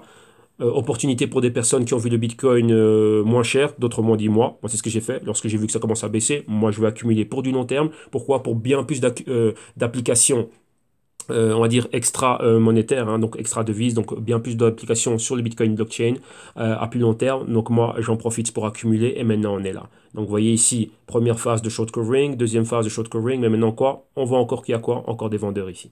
Donc là, c'est ce qui fait que on maintient vraiment ce canal baissier. Donc vous voyez, on a le A, enfin le A ici, le B, le C, le D. Maintenant, on recommence. Un A, un B, un C ici. Donc vous voyez, on est en résistance de canal et maintenant, on pourra aller chercher un D plus bas. Donc là, c'est une zone critique. Donc maintenant, si on va en dessous des 8000, là, on pourra aller réellement plus bas. Donc vous voyez que là, on va dire, hein, si on compte, comme on a vu ici, on a une bougie, donc il nous manque 1, 2, 3, 4, pourquoi pas baissière. Donc 1, 2, 3, 4, pourquoi pas, on pourrait arriver à ici. Donc là, il y a des fortes probabilités qu'on baisse. Donc vous voyez que d'un côté, j'en profite pour accumuler parce qu'il est il est bien moins cher, donc j'ai plus d'un 50% en solde. Et d'un autre côté, au niveau spéculatif aussi, ben, voilà, ben, il y a des opérations à prendre, donc des shorts. Donc là, vous voyez, on short rapidement. Ouais, comme je dis, on short rapidement. Pourquoi? Ça peut rapidement se retourner. C'est très sensible, c'est très volatile. Si je suis en short, réellement, on est dans une tendance à long terme haussière. Il peut se passer, il peut avoir une news à n'importe quel moment. Et le marché se retourne et ça prend 2000 $ comme ça. Et là, bouffe, moi, c'est moi dans mon pif. Et je suis KO. Donc, j'ai pas envie que ça arrive. Donc là, c'est short. Il y a des gains, je les prends, je suis out. Ok, donc là maintenant, bah c'est ça, on va revenir. On va reprendre du risque, il y a un short, il y a un gros potentiel baissier toujours. Si ce sont toujours les vendeurs qui sont au contrôle et qui vont encore remettre une couche de vente à découvert pour encore aller bien plus bas, eh ben, il y a un potentiel d'avoir une target moyenne mobile de 52 semaines, les 6000 et les 4000 encore plus bas. Donc là, c'est ça. Et si on est haussier, on va dire au niveau spéculatif, je dis bien ici spéculatif, pas de spéculation pour moi tant qu'on n'est pas au-dessus d'un niveau des 12 000. Pourquoi? Ben, la force reste baissière. Vous voyez qu'on a ce canal. Il faut qu'on soit au-dessus de ce canal avec une bougie verte et ensuite voir la continuité. Vous devez vraiment avoir notre épaule, tête épaule et commencer à avoir ceci. Mais là, il y a des niveaux clés qui doivent être passés et rompus avec confirmation et non avec faiblesse comme c'était le cas ici. Donc là, on est toujours dans un momentum baissier. Ok, donc là, voilà. Ça, c'est le scénario complet pour tout ce qui est Bitcoin. Mais comme je dis, ça, c'est dans un point de vue spéculatif. D'un point de vue investissement long terme, la tendance reste toujours. Hop là, qu'est-ce que tu as fait? La tendance reste toujours baissière. Donc voilà, on va remettre le Fibo correct. Voilà, là, comme ça. La tendance, elle reste toujours baissière. Et donc, qu'est-ce qui se passe? Non, pardon, la tendance à long terme, elle reste toujours haussière. Donc là, c'est ça que je voulais faire. Je voulais dessiner ceci. Vous voyez, on est là. Vous voyez, si on unit ce bas, et ouais, là, on est tout juste dessus. Mais vous voyez, qu'est-ce qui se passe ici? On a brisé. Vous voyez, là, on a tenté. On est revenu clôturer au-dessus. Bougie verte, bougie rouge, toujours au-dessus, toujours au-dessus. Et là, on a brisé en dessous. Donc là, vous voyez, on a juste montré notre nez. Qu'est-ce qui se passe maintenant? Vous voyez, c'est comme ici, hein. Et là, on était là, mais après, il nous faut une continuité. Donc ici, c'est ça. Il faut une continuité, donc des bougies rouges ici qui viendraient valider ce pointeur. Et là, maintenant, pour aller plus bas. Tant qu'on ne voit pas ça, on va se maintenir aussi. Donc on peut rebondir ici et repartir. Mais vous voyez que ça, c'est une zone critique. Si on perd cette zone et qu'on a une bougie complète, donc encore complet, qui clôture en dessous de cette directrice de tendance, là, on peut commencer à avoir encore des niveaux plus bas. Et donc là, comme je dis, bah, pour moi, pour ce qui est du long terme, si je vois le Bitcoin encore plus bas, bah, je viens encore et j'en rachète. Vous voyez, je me positionne comme à cette partie ici, avant que si réellement Wall Street décide de rentrer, donc s'ils ont tous les instruments qu'il leur faut, décident de rentrer, réinjecter le capital et aller dans l'autre sens. Mais on rentre de manière intelligente, ok? Donc voilà, ça c'est Bitcoin face au dollar. Maintenant, on va aller au Bitcoin face à l'euro. Et on va regarder les prix. Attendez. Ouais, c'était Bitstamp ou Kraken ici. Bitstamp n'apparaît pas. Attendez, on va regarder Kraken. Non, je sais pas ici que j'avais mes analyses. On va aller là où j'avais mes analyses. Donc rappelez-vous, hein, tout ce qui est euro, c'est le même scénario, les mêmes probabilités, sauf qu'ici, il faut, voilà, il faut juste reconvertir le prix. Donc là, c'est ce que l'on a nous ici. Donc on voit exactement où on est. Donc vous voyez le niveau clé auquel on est maintenant, ce sont les 7000 euros. On est dessus. Et vous voyez, on a cette même zone. Attendez, on va prendre l'outil pour dessiner, ça va être plus simple. Vous voyez, on a exactement le même mouvement. Donc, vous voyez ici, hein, cette inside week candle, vu qu'on allait nulle part. On n'est ni au-dessus du niveau des, c'est quoi, les 9800 ici, et ni en dessous des 6800. Vous voyez, tant qu'on est là, ben, on reste horizontal. On a les deux pointeurs ici un peu plus bas. C'est la zone des 5300, comme vous voyez là. Donc, vous voyez, à partir de cette baisse que l'on a ici, si on a réellement une continuité, on va aller plus bas. Donc, c'est-à-dire en dessous des 6800, on pourra aller toucher ben, les 5800, les 6000, ainsi de suite. Donc, valider réellement ce pointeur. Sinon, ben, on va rester ici dans ce mouvement horizontal. Donc, on ne fait rien, on ne va nulle part. Donc comme je dis ici, moi lorsque je vois ça, ben, c'est des opportunités, comment dirais-je, d'accumulation. Donc accumuler là, si on va encore plus bas, ben, accumuler, accumuler, accumuler. Vous voyez, petit à petit, on va. Vous n'êtes pas obligé de venir et de rentrer avec un Bitcoin complet. Imaginez-vous, vous avez les...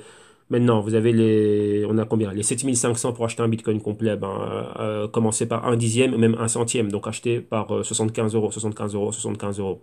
Ouais, vous pouvez acheter, vous amuser, acheter comme ça 100 fois. Pourquoi? On ne sait pas jusqu'où ça va descendre. Ouais, d'après les projections, vous voyez, on peut être là dans notre A, B, C, D. Donc, recommencer encore de A, le B, le C. Et on va faire une chose, hein. On va faire une projection rapide ici. Donc, on va bouger ça. On va prendre... non, pas toi. On va prendre... Attendez, on va faire quelque chose. On va regarder ça rapidement, hein, sur base technique ici. Non, pas celui-là. On va prendre, voilà, celui-là.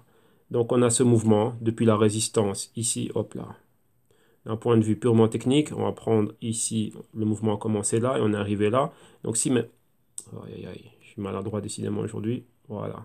Si maintenant on a une continuité et qu'on reprend la même chose, vous voyez qu'il y a le même mouvement. Donc vous voyez exactement ceci. Donc si on a vraiment le même potentiel de mouvement baissier, rappelez-vous que le premier target, ce serait venir ici aux alentours des 5000 pour valider cela. Mais si on va vraiment bien, bien, bien plus bas, ben, vous voyez, on peut tomber vers les 1600 et ça équivaut aux 90% de prédiction de la plupart des personnes de Wall Street. Et là, je dis clairement, pourquoi est-ce qu'ils disent ça? Ils rêveraient de voir cela baisser aux 1600. Parce que rappelez-vous, il y a bien plus d'applications dans le Bitcoin blockchain que réellement l'application monétaire. Vous pouvez attacher tout ce que vous voulez, donc votre identité, un contrat, tout ce que vous voulez à travers du Bitcoin. Prendre une fraction de Satoshi et, comment dirais-je, joindre cela à un contrat que vous voulez faire ou à une lettre hypothécaire ou quoi que ce soit. un diplôme ou quoi que ce soit, et ça le mettre dans le blockchain. Donc, vous voyez que c'est très important, il y a beaucoup de choses, mais on va dire, comme vous allez par exemple à la préfecture et vous payez pour un timbre de préfecture, pour un tampon ou quoi que ce soit, eh ben là maintenant, ben, le Bitcoin, donc le Satoshi, donc les petites unités, donc ce serait vraiment des nanos, et enfin des micros et des nanos transactions, paiements, pourraient être rattachés réellement à un Satoshi. Donc voilà, là on va pas rentrer dans les détails, mais on peut faire énormément de choses. Et donc là, ça peut être une de ces applications-là. Rappelez-vous, ça c'est le côté investisseur et utilité concrète, comme on a vu Monsieur Kaskari, ce qu'il disait. Là, c'était le marché des spéculateurs, la sortie des spéculateurs. Maintenant, on est ici. Ok, donc là maintenant on va voir et rappelez-vous les métriques fondamentales, on en a pas mal ici, mais il en manque une qui est principale pour Wall Street. Rappelez-vous, c'est le old money, donc le smart money, c'est des personnes de plus de 60 ans et ainsi de suite, et ils ont une manière de faire, ils ont un ordre établi et ils veulent le status quo. Ce sont des conservateurs et ils ne veulent pas qu'il y ait cette perturbation de ce qu'ils ont. Principalement, vous voyez comment on les appelle, des rentiers, hein, des Goldman Sachs, des JP Morgan, ainsi de suite. Leur business plan, business model fonctionne parfaitement depuis qu'il y a eu l'insertion des banques centrales, ainsi de suite. Rappelez-vous, le monsieur Morgan, donc John Pierpont Morgan, est là depuis les années 1900. Donc depuis la Première Guerre mondiale, ils sont là avec l'avènement de la banque centrale, donc de la Fed, c'était quoi 1913, ainsi de suite. Donc vous voyez que là, voilà, hein, ils ont plus d'un siècle. La banque existait déjà avant, mais on va dire qu'en 1913, c'est vraiment là où ils ont pu avoir le monopole, être bien établi et qu'on ne les mette pas dehors. Parce qu'il y a eu déjà pas mal de tentatives. Mais leur business model fonctionne depuis plus d'un siècle. Et ils sont là au contrôle. Donc, vous voyez que venir contre une entité et un système qui a un siècle, qui s'est perfectionné et qui bouge tranquillement, donc c'est un ordre, venir perturber cet ordre et en créer un nouveau, c'est difficile. Ça va se faire à feu et à sang. Donc là, réellement, bah, c'est ce qu'il va y avoir. Et si eux doivent rentrer dedans, bah, ils vont rentrer dedans à un niveau bien plus bas ou avec la pression que leur capital va pouvoir exercer sur ce genre d'actifs, eh ben, ils seront au contrôle. Et regardez bien ce qui s'est passé en Russie. Je rappelle toujours, il faut toujours se rappeler ça. La Sberbank, qu'est-ce qu'ils ont fait? Ils ont racheté tout le matériel minier qu'il y avait disponible. Ils ont fait une razzia, rupture des stocks. Oui, d'abord, c'était pour de l'investigation, pour leur laboratoire, et maintenant, ils minent. Rappelez-vous qu'un mineur valide les transactions. Et c'est une banque d'investissement. Donc, il n'y a pas de différence entre la Sberbank et Goldman Sachs. Et vous voyez que petit à petit, ils commencent à racheter des startups qui, une fois qu'ils voient que cette startup arrive à maturité, boum, ils viennent dedans. Ils ont le cash pour racheter ça directement. Ça, il ne faut jamais oublier. Donc, à la fin, ils pourraient se retrouver, eux, à miner les transactions. Et ça, j'en parle souvent avec pas mal de personnes. Et sachez bien que c'est quelque chose qui pourrait arriver. OK? Donc là, il ne faut jamais oublier. Donc, ça, il faut savoir comment est-ce que ces personnes-là, comment dirais-je, c'est quoi leur mindset et comment ils fonctionnent. Rappelez-vous qu'ils ont tout le cash nécessaire pour tout changer, mais ils ont laissé d'autres personnes prendre le risque. Ils ont laissé les entrepreneurs, les startups prendre ce risque. Et une fois que ça arrive à maturité, ils le rachètent. Et on l'a vu, Goldman Sachs, Circle a racheté Poloniex. Donc maintenant, c'est quoi? Poloniex appartient à Goldman Sachs. Ils ont un œil sur tout ce qui est en train de se passer dessus. Ouais, Coinbase, pareil. Coinbase appartient à Wall Street et ainsi de suite. Donc, vous voyez que c'est très important. Cela, donc là, je vous ai montré ça dans des vidéos passées. Donc, regardez ce qu'il y a en archive. Vous le verrez là très clairement. Et dans les Global Crypto Research, pour ceux qui sont dedans, on va aller à fond dans tous ces chiffres, hein. Comme on dit, follow the money en suivant l'argent. C'est factuel. On ne peut pas discuter ce qui est factuel. OK? Donc, voilà. Donc, ça, c'est les fortes probabilités que l'on a. Et comme vous voyez ici, si on revient au-dessus de ce niveau, donc c'était 12 000 face au dollar, et ici ce serait quoi? Les 9 002, mais bon, on va laisser une petite marge, hein. Donc on va dire les 9 500, si on n'est pas au-dessus des 9 500 euros, pour revoir une hausse. Et au-dessus, vous voyez ici, hein, il y a toute cette perturbation avec toutes les moyennes mobiles. Tant qu'on n'est pas au-dessus de cela, et que la moyenne mobile de 4 semaines ne revient pas à la hausse, donc qu'elle ne retrouve pas, oui, qu'on n'a pas un ordre, comment dirais-je, ascendant au niveau des moyennes mobiles, on va rester dans cette zone horizontale et comme on le voit ici aussi avec le stochastique, hein, horizontale et toujours en zone de vente. Donc là, il y a toujours des fortes probabilités baissières. Ok. Donc voilà, ça c'est pour le Bitcoin tout entier. Maintenant, on va voir les dérivés du Bitcoin et ensuite on va terminer par le Bitcoin Cash et le Bitcoin Gold. Donc maintenant, on va regarder d'abord ce qui se passe au niveau de Wall Street, donc le NYXBT. Donc on voit ici NICE Bitcoin, donc le NICE c'est le New York Stock Exchange. C'est quoi le New York Stock Exchange? C'est Wall Street, donc ils ont leur indice. Et donc là, voilà, donc c'est exactement la même chose, ça suit exactement les mêmes mouvements, sauf qu'ici on voit mieux tous les niveaux, oui, A, B, C, D, bien dessiné, encore un A, un B, un C, et ici, boum. Donc vous voyez bien clairement ce canal baissier, vous le voyez. Donc ici, c'est quoi, hein? Donc ici, clairement, si je rejoins ces deux points-là, si on a une clôture comme ceci, une bougie rouge, ici on a aux alentours des 8000 et on a ici, ce serait quoi, les 6500. En dessous des 6500, première target, moyenne mobile de 52 semaines, donc les 6000 et ensuite ici les 4000. Donc vous voyez là, c'est ça, hein, ça suit, ça traque réellement le Bitcoin. Si on voit le Bitcoin qui continue à tomber, ici c'est pareil. Et lorsque vous regardez le stochastique, vous voyez ce point de vente ici équivaut à celui-ci. Si on continue avec divergence et qu'on est en dessous du marqueur des 20, on va rentrer dans la zone d'infravaloration et avec une divergence entre les deux moyennes mobiles du stochastique, donc le pourcentage K qui est la moyenne bleue et le pourcentage D qui est la moyenne rouge, avec divergence dans cette zone, qu'on voit ici, avec divergence dans la zone de surévaluation, c'est la hausse, et ici on a la même chose en infravalorisation, beaucoup de volatilité, mouvement baissier. Donc on va avoir du gros volume vendeur qui va arriver, donc là on va suivre cela. Donc vous voyez, c'est exactement la même chose. Ok, on a vu le NYXBT. Maintenant, qu'est-ce qu'on a à voir? On va regarder les CBOE, donc le XBT1, si je ne me trompe pas. Voilà, ça c'est le contrat du CBOE. Rappelez-vous, un contrat futur du Bitcoin, donc ça c'est pour les investisseurs de Wall Street pour pouvoir mettre des shorts sans pour autant devoir passer par des exchanges, mais ici le faire avec des dérivés, donc se dire quoi, c'est juste un contrat entre eux et les CBOE, donc ils n'ont pas d'exposition directe, mais le contrat reflète le prix du sous-jacent. Dans ce cas-ci, le véritable sous-jacent c'est le Bitcoin, ok, mais eux ici c'est un contrat, ouais, ici comme le CFD, lorsque moi je fais la même chose, mais c'est avec des dérivés, donc avec des CFD, donc là je n'ai pas les risques de wallet ou de quoi que ce soit de liquidité, on va dire moi et l'entité, donc là c'est CBOE et moi avec la banque avec laquelle nous on travaille à travers le provider de services. On travaille avec Barclays PLC, donc qui est d'une banque d'investissement. Ben, c'est entre nous et Barclays. Ok. Donc voilà. Donc ici, CBOE, exactement la même chose que l'on a vu avec le NYXBT, avec le Bitcoin. Donc vous voyez, on a exactement les mêmes mouvements. Et là, on est là. Ouais, le canal baissier. Donc vous voyez ici, si on est réellement en dessous des 9000, une clôture complète, rappelez-vous là, pourquoi est-ce qu'on le voit comme ça ferme le week-end, ça ferme le vendredi. Donc ça c'est dans les mêmes heures d'ouverture que Wall Street. Donc vendredi soir 10h c'est clôturé, samedi dimanche on n'a pas et on voit l'ouverture lundi. Donc lundi 3h30 on va voir la suite de ça. Donc si le Bitcoin continue à descendre, on va le voir aussi reflété ici. Donc vous voyez que les moyennes mobiles elles sont là au niveau des 10 000. Moyenne mobile de 13 semaines ici, 12 000. Donc vous voyez ici c'est pareil. Hein. Tant qu'on est pas au-dessus des 12 000, il n'y a pas de mouvement haussier. Et ici, si on perd les 8 000, on va à la baisse, on va valider ce pointeur. Donc ici, on avait un hammer. Donc vous voyez, ça c'était un marteau au niveau des 8 000. Donc là, vous voyez qu'on a tenté d'aller plus bas et directement, boum, une entrée d'acheteur. Mais on a touché quoi? Les 6000. Donc là, ça peut être notre prochaine target. Donc il y a plus de 2900 dollars de potentiel baissier ici. Donc là, ça va être reflété par quoi? On va voir un flux de capital sortir de la market cap. Rappelez-vous que lorsqu'on voit la market cap, 40% de cela, je pense, c'est le Bitcoin. Donc c'est énorme. Donc vous voyez que le Bitcoin, on va dire 40%, on est près des 50%. S'il y a énormément de valeur qui sort du Bitcoin, on va le voir refléter directement dans la market cap de tout l'écosystème crypto. Ok, donc là, c'est les mêmes mouvements. Donc là, on s'attend à une baisse. Pour le moment, vous voyez que la semaine a commencé au niveau du Bitcoin, mais c'est très très très timide. Hein. Maintenant, on va regarder le BRR. Ça, c'est le futur du CME. Voilà, voilà. Et ici, c'est exactement pareil. Hein. Donc, on a exactement la même chose. On voit exactement les mêmes genres de mouvements. Donc là, on continue à aller plus bas. On a le même support ici au niveau des 8000.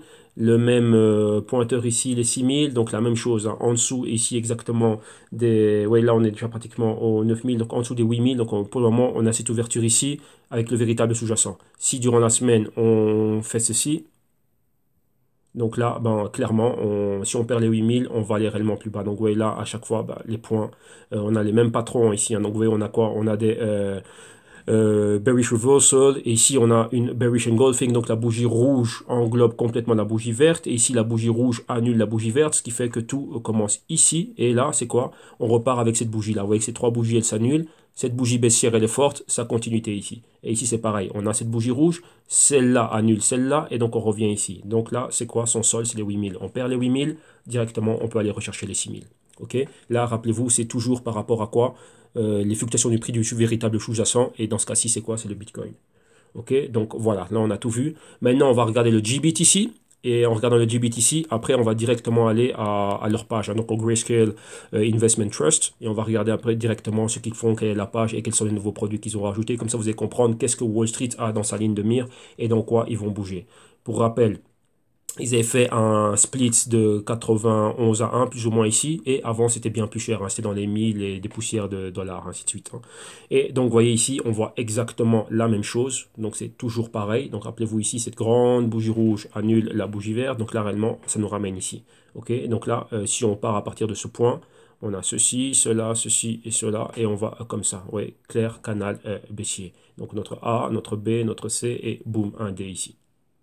Ouais, donc là, on pourrait revenir et toucher ici les 4, donc avoir une interaction avec toutes les moyennes mobiles. Comme vous le voyez ici directement, on était en dessous des moyennes mobiles de 21 semaines et de 26 semaines. Et on avait un gap baissier, on était ici. Donc vous voyez, on cherche à toucher, à avoir une interaction avec celle de 52 semaines, hein. Donc là, si on a une continuité, on est là. Et ouais, qu'on est toujours dans les fluctuations de prix de cette bougie rouge. Donc inside week candle, mais avec de quoi puissance baissière. Donc ça, c'est la bougie dominante. Elle a annulé celle-là. Donc la hausse était complètement annulée. Inside week candle durant 3 semaines. Directement après, on est en dessous. Et maintenant, la bougie qui domine, c'est la rouge encore une fois. Donc c'est là que vous savez c'est quoi. Ce sont les vendeurs qui dominent ce marché. Ça, ce que vous voyez ici, ce sont des short covering. Donc des personnes, rappelez-vous comme je vais le montrer, si je vends ici, pour sortir de ma position, je dois racheter plus bas. Donc là, quand on rachète, on le voit. Et là aussi, c'est quoi?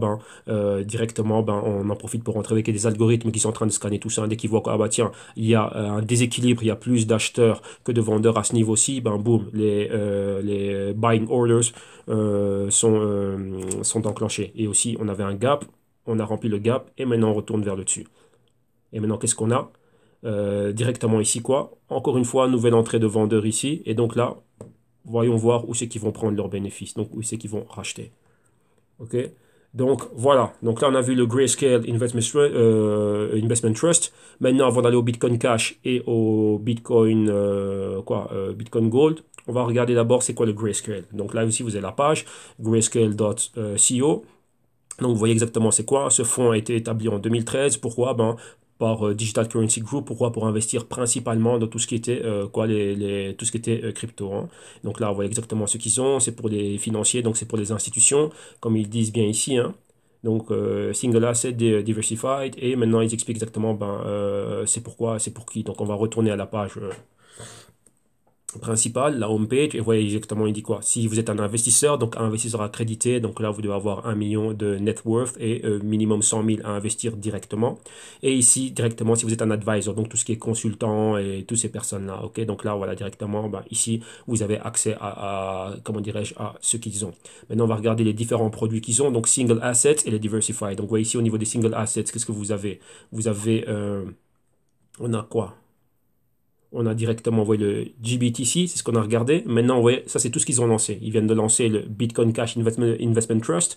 Ils ont lancé le Ethereum Investment Trust, Ethereum Classic Investment Trust, Litecoin Investment Trust, XRP, donc le Ripple Investment Trust, et le Zcash Investment Trust. Donc on a 1, 2, 3, 4, 5, 6, 7, et puis c'est un fonds. Donc il y a 8 produits qui sont là pour les personnes de Wall Street. Ça, comme je vous dis, c'est un indicateur de quoi? Vous savez exactement qu'est-ce que Wall Street est en train de regarder. Vu que ça, ce fonds Grayscale, c'est à travers ce fonds qu'il y a des personnes, rappelez-vous, comme Mike Novogratz va le dire, donc si vous regardez la vidéo, il va le dire, le old money, donc tous ceux qui ont plus de 60 ans, etc. Donc vous voyez que par exemple les Rothschild, il y avait un document que j'avais partagé donc d'un filings de la SEC où ils avaient acheté des participations dans le Grayscale, donc des actions du Grayscale pour être quoi?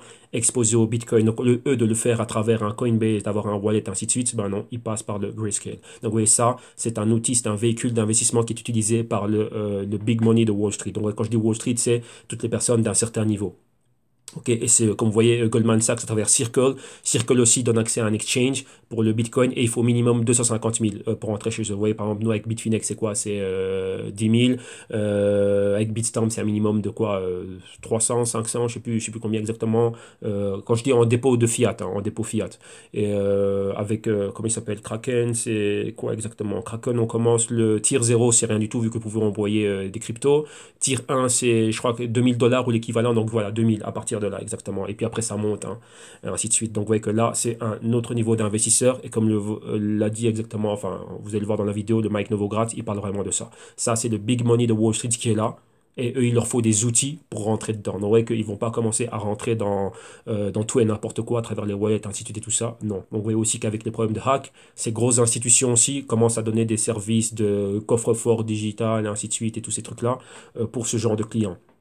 Mais lorsque vous voyez ça, vous voyez exactement quels sont les projets qui sont intéressants. Pourquoi? Parce que ce fonds doit évaluer la crypto et va dire, tiens, si on se permet d'offrir ce type de service, c'est parce qu'on sait qu'il va y avoir une demande et parce que nous aussi, on sait qu'on va rester investi durant X temps par rapport à toutes ces cryptos. Donc lorsque vous voyez ça, ça c'est quoi? Bah, ça vous donne directement un indice de qu'est-ce qui est réellement dans la ligne de mire de Wall Street. Donc là, l'argent pourrait facilement aller dans l'une de ces, comment dirais-je, comment dirais-je, de ces cryptos-là. Ok?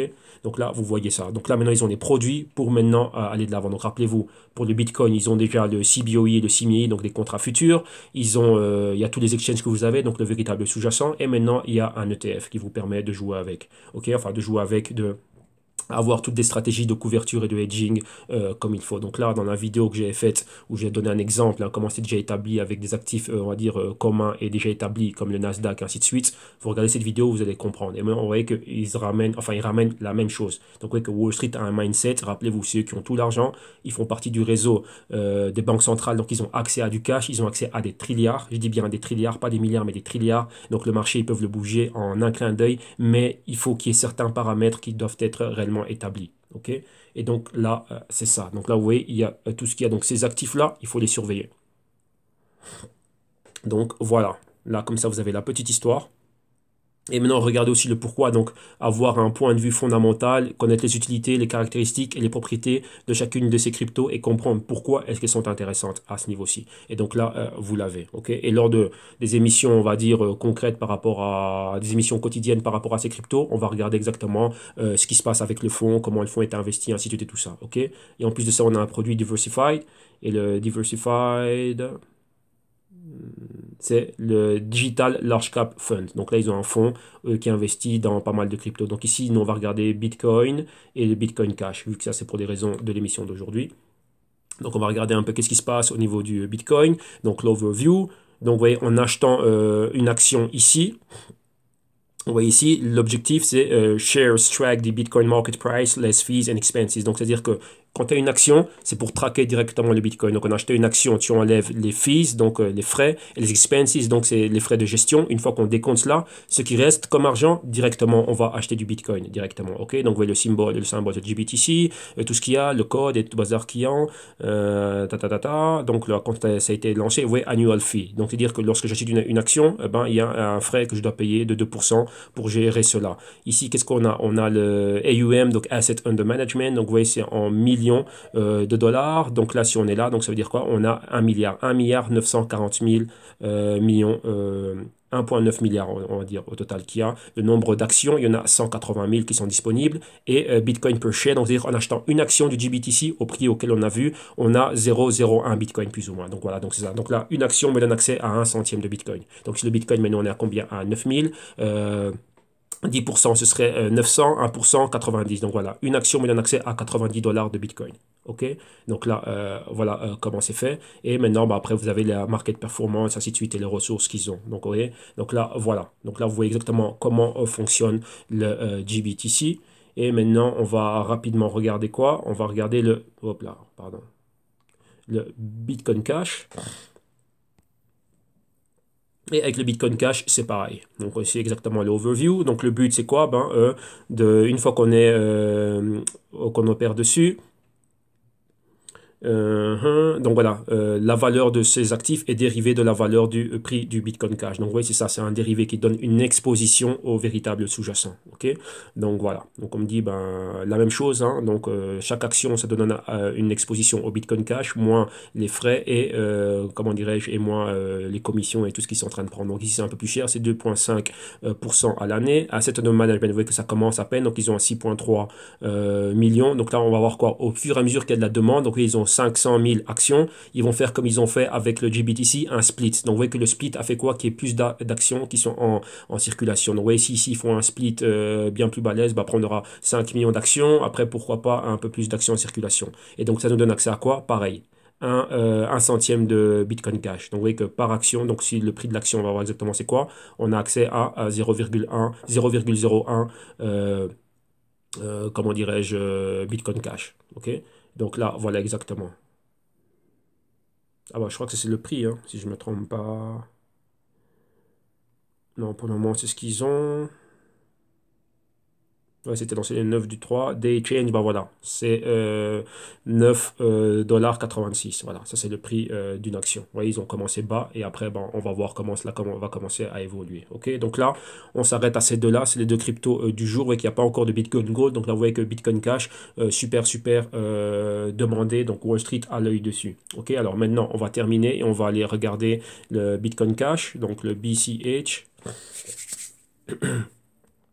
face au dollar américain, les prix qui nous viennent de Bitfinex. Voilà, on va regarder les prix qui nous viennent de Bitfinex. Et ici, on voit exactement la même chose, hein. Donc, il y a pas mal de choses qui sont ici à l'écran. On va prendre l'outil ici pour colorer et pour voir ce qu'il y a. Donc, rappelez-vous, on avait notre épaule, notre tête. Ça, on peut dire que c'est la deuxième épaule. Ou bien, ouais, donc si ça, c'est la première épaule. Donc là, on avait le cours, on a baissé. Mais maintenant, le patron va plus loin. Épaule, la tête. Et ça aussi, on peut dire que ça, maintenant, c'est la formation de la deuxième épaule. Donc là, maintenant, on a un autre coup qui est ici. Et vous voyez, là, ça équivaut à ce canal-là qui était dessiné là. Donc là, maintenant, vous voyez, on est quoi? En rupture. On a quoi? Le pointer qui est ici, donc les 750. Et ça équivaut à quoi? L'ancienne résistance. Donc maintenant, vous voyez que là, la semaine a déjà commencé, la bougie a déjà été clôturée. On a une ouverture sur... Attendez, on va mettre ça un peu plus grand. Comme ça, on voit bien les fluctuations de prix. Voilà, comme ceci. On va se focaliser sur cette région-là. Voilà. Donc, vous voyez maintenant, la semaine a déjà commencé ici, donc la semaine du 12 mars. Et là, on a ceci, on a cette baisse, hein. Moi, j'étais short quelque part. Attendez que je ne dise pas de bêtises. Bon, là, c'est aussi par rapport au dollar. Voilà. Moi, j'étais short à 1100. Donc, vous voyez, de 1100, ça allait à 1000. Voilà. Donc là, ma target, c'était d'aller plus bas. Mais ça s'est vite retourné. Donc là, je suis descendu rapidement. Ici, j'ai pris mon bénéfice. Boum, là, j'étais out. Et j'ai baissé mon stop. Donc maintenant, qu'est-ce que je vais faire? Je vais repartir encore dans un autre short. Donc là, d'un autre côté, qu'est-ce qu'il y a? Accumulation dans les wallets et en exchange, donc des ordres pour acheter bien plus bas, mais au niveau spéculatif, c'est des shorts. Donc vous voyez que pendant que c'est en train de descendre, on en profite aussi. Donc là, ici, ce serait quoi? Voilà, un chiffre rond, les 900. Là, on va laisser que ça. Si on retourne vers le haut, probable achat au-dessus des 1200 si c'est un chiffre rond, mais on reste toujours dans cette domination baissière, donc principalement être au-dessus du point de convergence, donc les 1200, 1300 et même bien plus haut, 1200, 1300. Et je crois que j'ai encore des ordres à 1600. Donc maintenant revenir un peu plus bas, donc 1250, 1300, avoir des ordres là, mais short encore ici, clair et net. C'est pourquoi ma target, c'est pour moi aller valider ce pointeur ici. Ici, on a une continuation à cette bougie-là, donc des shorts aux alentours des 900. Ok, donc là, en gros, c'est ça. Donc on est toujours dans ce positionnement baissier. Ok. Donc là maintenant, rappelez-vous, vous avez vu le GBTC, pardon, GBTC pour le Bitcoin, maintenant il y aura le GBCH, enfin je sais pas comment est-ce qu'ils vont l'appeler. Et maintenant c'est quoi? On pourrait réellement aller bien plus bas. Donc vous voyez que là ça va être intéressant pour eux d'avoir le véritable sous-jacent bien plus bas. Et maintenant, comment dirais-je? Si on a le véritable sous-jacent bien plus bas, alors imaginez-vous comment est-ce qu'ils peuvent bien se diversifier et avoir tous les produits nécessaires au niveau de la couverture et ainsi de suite pour pouvoir maintenant remonter vers le haut. Donc vous voyez que ce que moi je fais, c'est ce que fait Wall Street. Donc d'un côté, qu'est-ce que j'ai? Rappelez-vous, j'ai ceci qui va dans le long terme. Donc ça c'est principalement wallet plus un buy au niveau des exchanges. Ok, donc une partie du capital qui est mis ici. Donc là, c'est pour être dans le long terme. Mais maintenant, à chaque fois qu'il y a du court terme, voilà, hein, avec un produit comme le GBTC et moi, ce que je fais avec des CFD, à chaque fois qu'on est ici, qu'il y a des shorts, là, je profite d'un short. Et là, maintenant, il y a une deuxième opportunité de short, on short.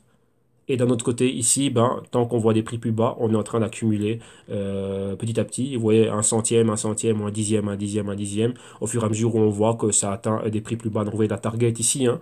J'aimerais encore bien quitter ça encore bien plus bas pour pouvoir l'acheter au niveau des 750. Et donc là, vous voyez, d'un côté, on accumule. Mais d'un autre côté aussi, on peut couvrir l'exposition que j'ai par rapport au véritable sous-jacent en wallet et en exchange. Vous voyez, l'argent se fait dans les deux sens. Ici, ça, c'est pour du long terme. Et ça, c'est pour des opérations spéculatives à court terme. Et aussi, via l'exchange, je peux aussi prendre des opérations spéculatives. Donc, c'est-à-dire qu'une fois qu'on voit une forte montée, liquider une partie des holdings. Donc, vous voyez que le mindset de Wall Street, on opère, comment dirais-je, comme ça. Donc, on ne rentre pas, on n'investit pas dans un actif si on n'a pas de quoi se couvrir, si on ne sait pas comment protéger les downsides. Donc, vous voyez qu'on doit profiter et de la hausse et de la baisse. Donc là, vous voyez que par rapport aux cryptos qui les intéressent, ils commencent à avoir les outils. Donc, vous voyez, c'est pour ça que ça prend du temps, c'est pour ça que Wall Street met du temps à arriver. Et là, vous allez voir, monsieur Novogratz l'explique mieux que moi, vu que lui, il est là constamment avec eux. Il organise des réunions avec eux. Et comme il le dit lui-même, on lui rayonnait. Mais maintenant, là, il est en train d'influencer tout le monde à rentrer dans l'écosystème. Et rappelez-vous, ils ont fait ça depuis plus de 30 ans. dans une institution qui est là, qui a plus d'un siècle, qui est centenaire. On va dire comme telle qu'on la connaît aujourd'hui, elle est centenaire. Donc elle est bien rodée, elle roule, elle est au max. Ok, donc là, vous devez le savoir. Que maintenant, ben voilà, votre contrepartie, notre contrepartie, la mienne aussi, ce sont ces gens-là. Pendant que je suis réellement exposé à cela. Et n'oubliez pas qu'il y a beaucoup de choses qui sont là, des spéculateurs, ainsi de suite. Et ces spéculateurs desquels on parle, c'est principalement de l'intelligence artificielle aussi qui est là aussi dans le marché avec nous. Donc là aussi, vous devez le savoir, que toutes ces grosses entités de Wall Street opèrent via des algorithmes.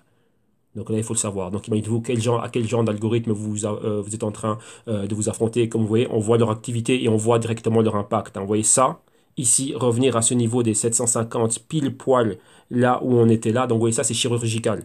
Et ça, ce n'est pas une activité, comment dirais-je, humaine. On peut mettre des ordres qui sont là, mais la plupart des personnes, lorsqu'ils sont en train de, comment dirais-je, de regarder cela, ils ne regardent pas ce genre de choses. La plupart des personnes, là, je m'en rends compte, hein, lorsque je fais des consultations, ainsi de suite, ne connaissent pas l'interaction et comment est-ce que Wall Street fonctionne, par exemple, que le prix revient toujours retester comment dirais-je, les zones qu'il connaît. La résistance maintenant devient un support. Et vous voyez que là, c'est pile poil fait dessus. Et pour est-ce qu'on reste comme ça, il faut avoir une interaction complète avec cette zone-là, et ensuite on pourrait commencer à rebondir vers le haut. Donc vous voyez, réellement, lorsqu'on voit ça, bah, le marché bouge réellement comme ça, hein.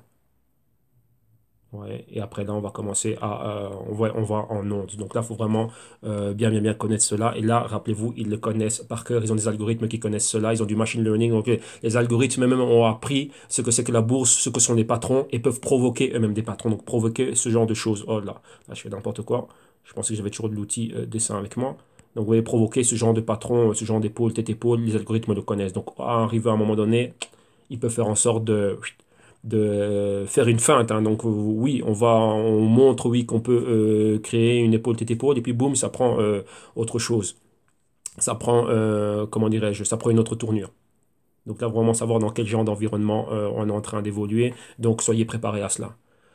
Ok, donc ça c'est le Bitcoin cash face au dollar US. Maintenant, on va aller au Bitcoin cash face à l'euro. Et on va regarder les prix ici. Ouais, moi j'ai Bitstamp. Là, je pense que j'avais les analyses. Yes, voilà. Donc là, vous voyez ici, hein, donc j'ai même encore avec les projections que je suis en train de me faire, si on repart haussier à partir de ce point-là, pourquoi sur base du pointeur que vous voyez ici, hein, de ce support. Et d'un autre côté, ben, j'avais quoi? J'avais aussi ben, mon autre scénario qui était ben, s'il y a une faille, donc si ça ne se concrétise pas, eh ben, la baisse pour aller vers quoi? Ben, vers le niveau des 400. Et donc là, ben, c'est ça, hein. Donc numéro un, allez valider le pointeur que vous voyez ici au niveau des 580 et continuer à aller plus bas. Donc là, pour le moment, bah, c'est ça. Et encore avec des ordres de quoi bah, accumuler encore au fur et à mesure qu'on est en train de baisser. Donc pour le moment, c'est cela qui domine. Donc vous voyez qu'il y a toujours, ouais, comme là ici, je vois exactement comment cela va monter. Donc là, ça, je dois le déplacer un peu plus par ici. Donc ça, je le ferai par après pour remettre ça par ici, vu que ça ne s'est pas fait, ce sera plus loin dans le, comment dirais-je, dans le futur, ce sont d'autres probabilités. Là, pour le moment, ben voilà, ça, c'est pas pour le moment. Pour le moment, on continue à rester baissier ou une fois qu'on a atteint ce niveau ici de pointeur, bon, on va probablement rester là. Donc vous voyez que là, on a pratiquement quoi? Cette bougie rouge a validé le premier des pointeurs ici aux alentours des 720, mais on en a un deuxième qui va plus bas au niveau des 620. Donc là, c'est réellement le target, comme vous voyez là. Une fois qu'on a rejeté les moyennes mobiles qui continuent à mettre de la pression baissière, on va aller là vers le bas. Et comme vous voyez, on a un patron hein, qui est en train de se dessiner. C'est un patron escalier baissier. Vous voyez, en train de baisser comme ça. Ok, donc voilà, donc là maintenant on a l'ouverture de cette bougie, ici, la bougie hebdo, donc la semaine du 12, et on va voir réellement bah, jusqu'où on va aller. Donc si on va bien plus bas, donc ce serait quoi ici, hein? Ce serait le niveau de, attendez, ce serait le niveau de quoi? Là c'est le niveau des, ouais, des 720, donc là pour le moment on a 850, 800 ce serait un peu agressif, pourquoi? Parce que vu la volatilité on pourrait venir toucher mon entrée et rester là, mais vraiment laisser vraiment ouais, comme ici, hein.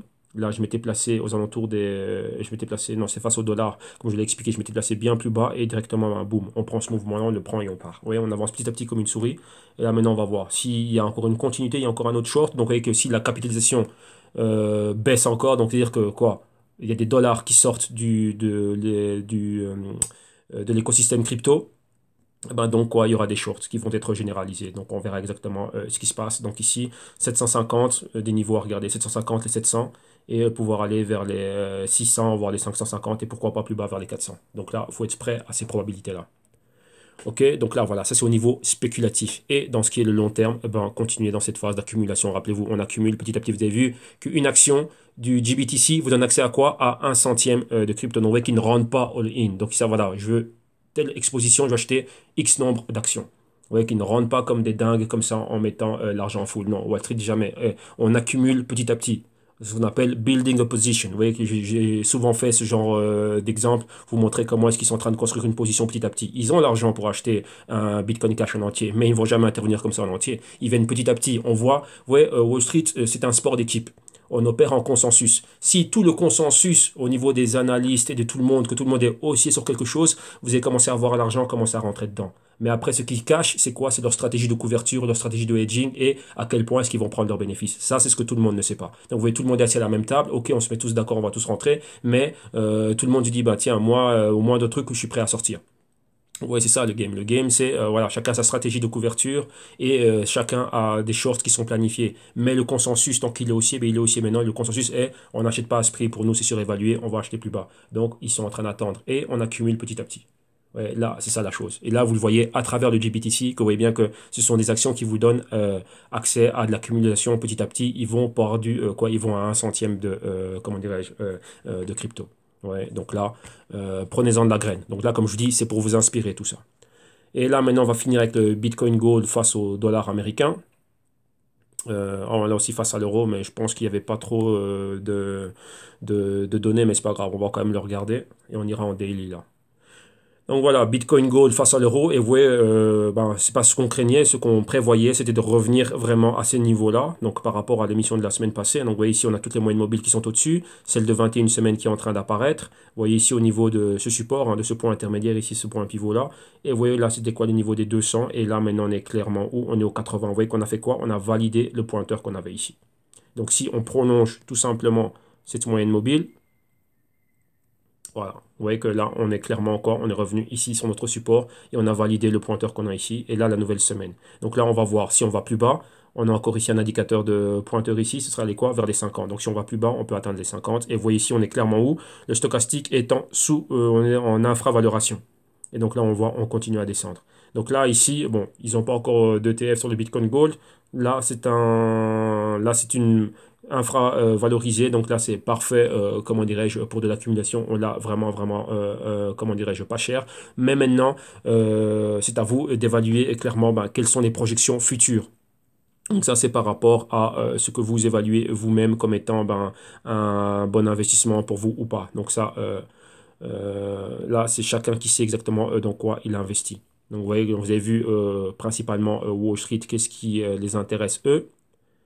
Et maintenant, ici, ben, on voit exactement, euh, comment dirais-je, on voit exactement ce qui peut se passer aussi avec le Bitcoin Gold, mais pour le moment, on n'a pas d'ETF, on n'a rien dessus. Donc là, il faut suivre cela à votre propre discrétion. Donc là, vous voyez exactement ce qui se passe. Voilà, on a ce canal-là. Voilà, ici, on avait, on va dire, un support intermédiaire, résistance ici, support là. On reste encore sur le support et on va voir si on rebondit ici pour remonter. Pour le moment, on n'y est pas. Donc là, ici, on peut dire que, voilà, le point le plus bas qu'on peut atteindre, ce serait les 40 dollars. Donc là, on va voir comment c'est. Pour le moment, ben, on est là, validation du pointeur. Donc, quand vous voyez des pointeurs, surtout avec des bougies rouges, dans d'autres graphes, comme on avait avec le Bitcoin, ainsi de suite, ben, sachez que là, c'est la première chose, c'est une des targets. Mais vous voyez, on ne sait pas, comment dire, on ne sait pas.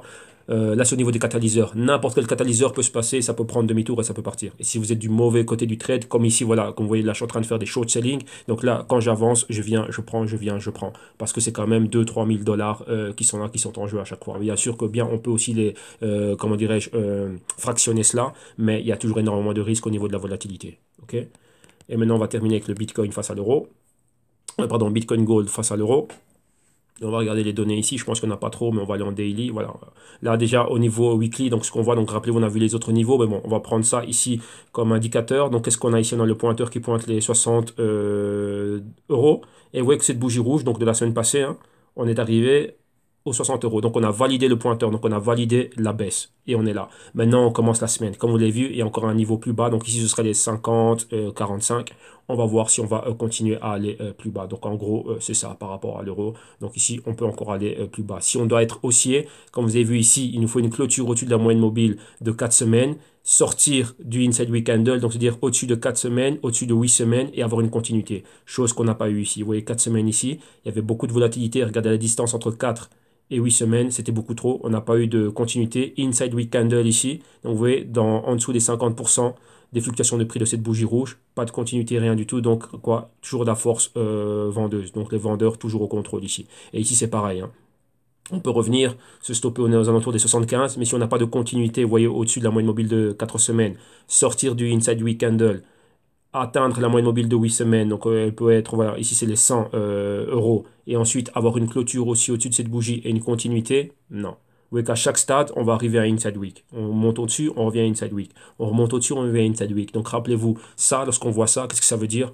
Maintenant, ça va être, tout l'enjeu va être fondamental et comment est-ce que l'argent va être injecté dans le Bitcoin Gold. Donc rappelez-vous, c'est très important.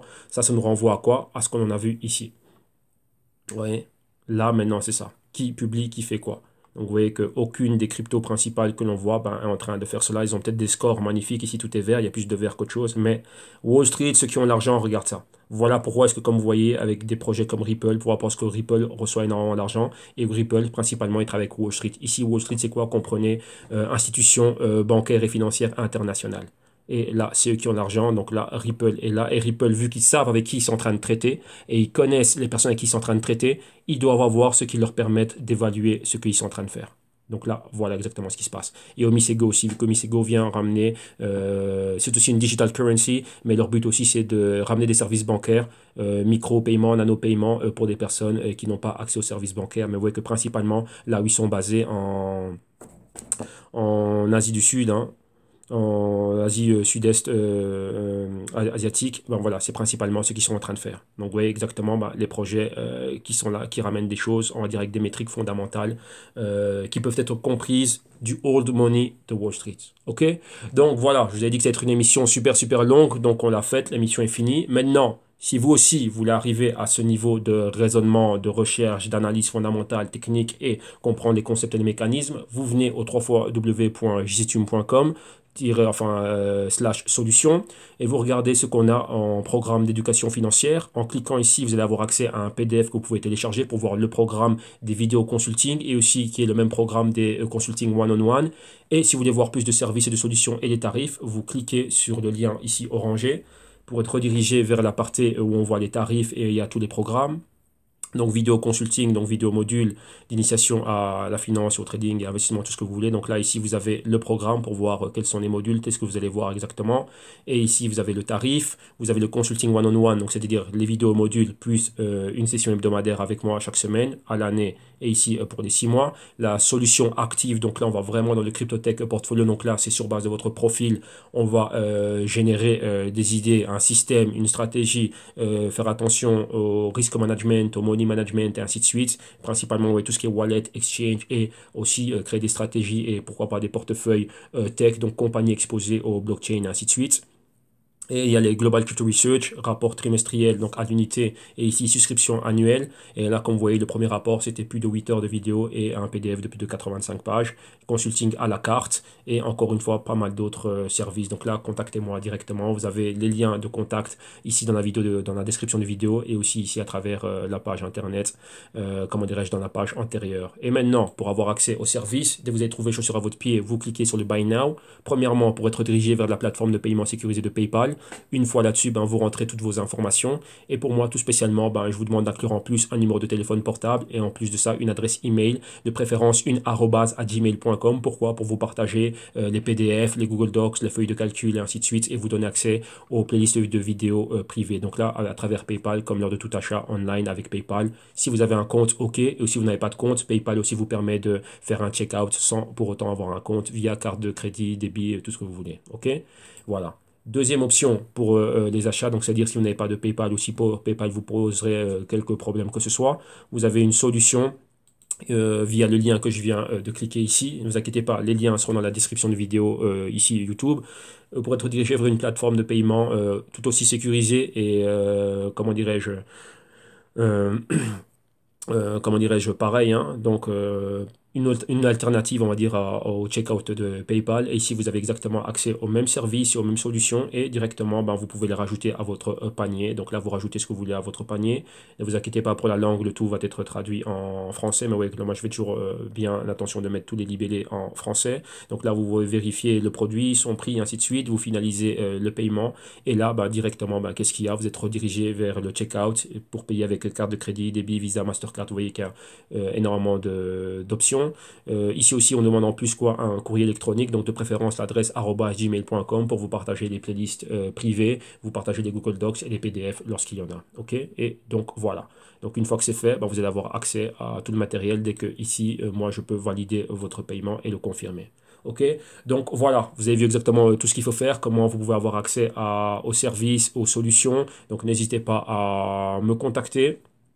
Et donc voilà, donc vous allez avoir toutes les informations de contact et tous les liens ici dans la description de vidéo. Donc ça c'était la première, hein. Donc là c'est le Bit Dimanche. Donc vous voyez, on a fait tout ce qui était Bitcoin, on a regardé un peu les différentes blockchains, ainsi de suite, CBOE, CMEME, le Grayscale et tout ce qui va avec. Donc voilà, maintenant vous savez exactement ce que c'est. Vous avez les vidéos qui accompagnent, donc où eux-mêmes, ceux de Wall Street, s'expliquent sur ces thèmes-là. Donc voilà, donc ça c'était tout pour notre nouvelle formule ici Bit Dimanche. Là vous voyez que ça c'était dans tout ce qui est digital currency. Il y aura la deuxième partie avec d'autres coins hein, comme Litecoin, Dash, ainsi de suite et tout ça. Et on va faire des vidéos aussi. Demain, c'est Ethereum. Donc, Ethereum, ce sont des dApps, donc des Decentralized Applications. Donc, on va voir Ethereum et tous ses compétiteurs. Donc, Cardano, EOS, Neo principalement. OK? Donc, voilà. Un grand merci. Vous passez une excellente journée. Commencez bien la semaine. Donc, bon trading pour ceux qui tradent, bons investissements. Prenez des bonnes décisions. Faites attention à votre capital. Gérez bien votre risque et on se retrouve demain. Un grand merci. Bye bye.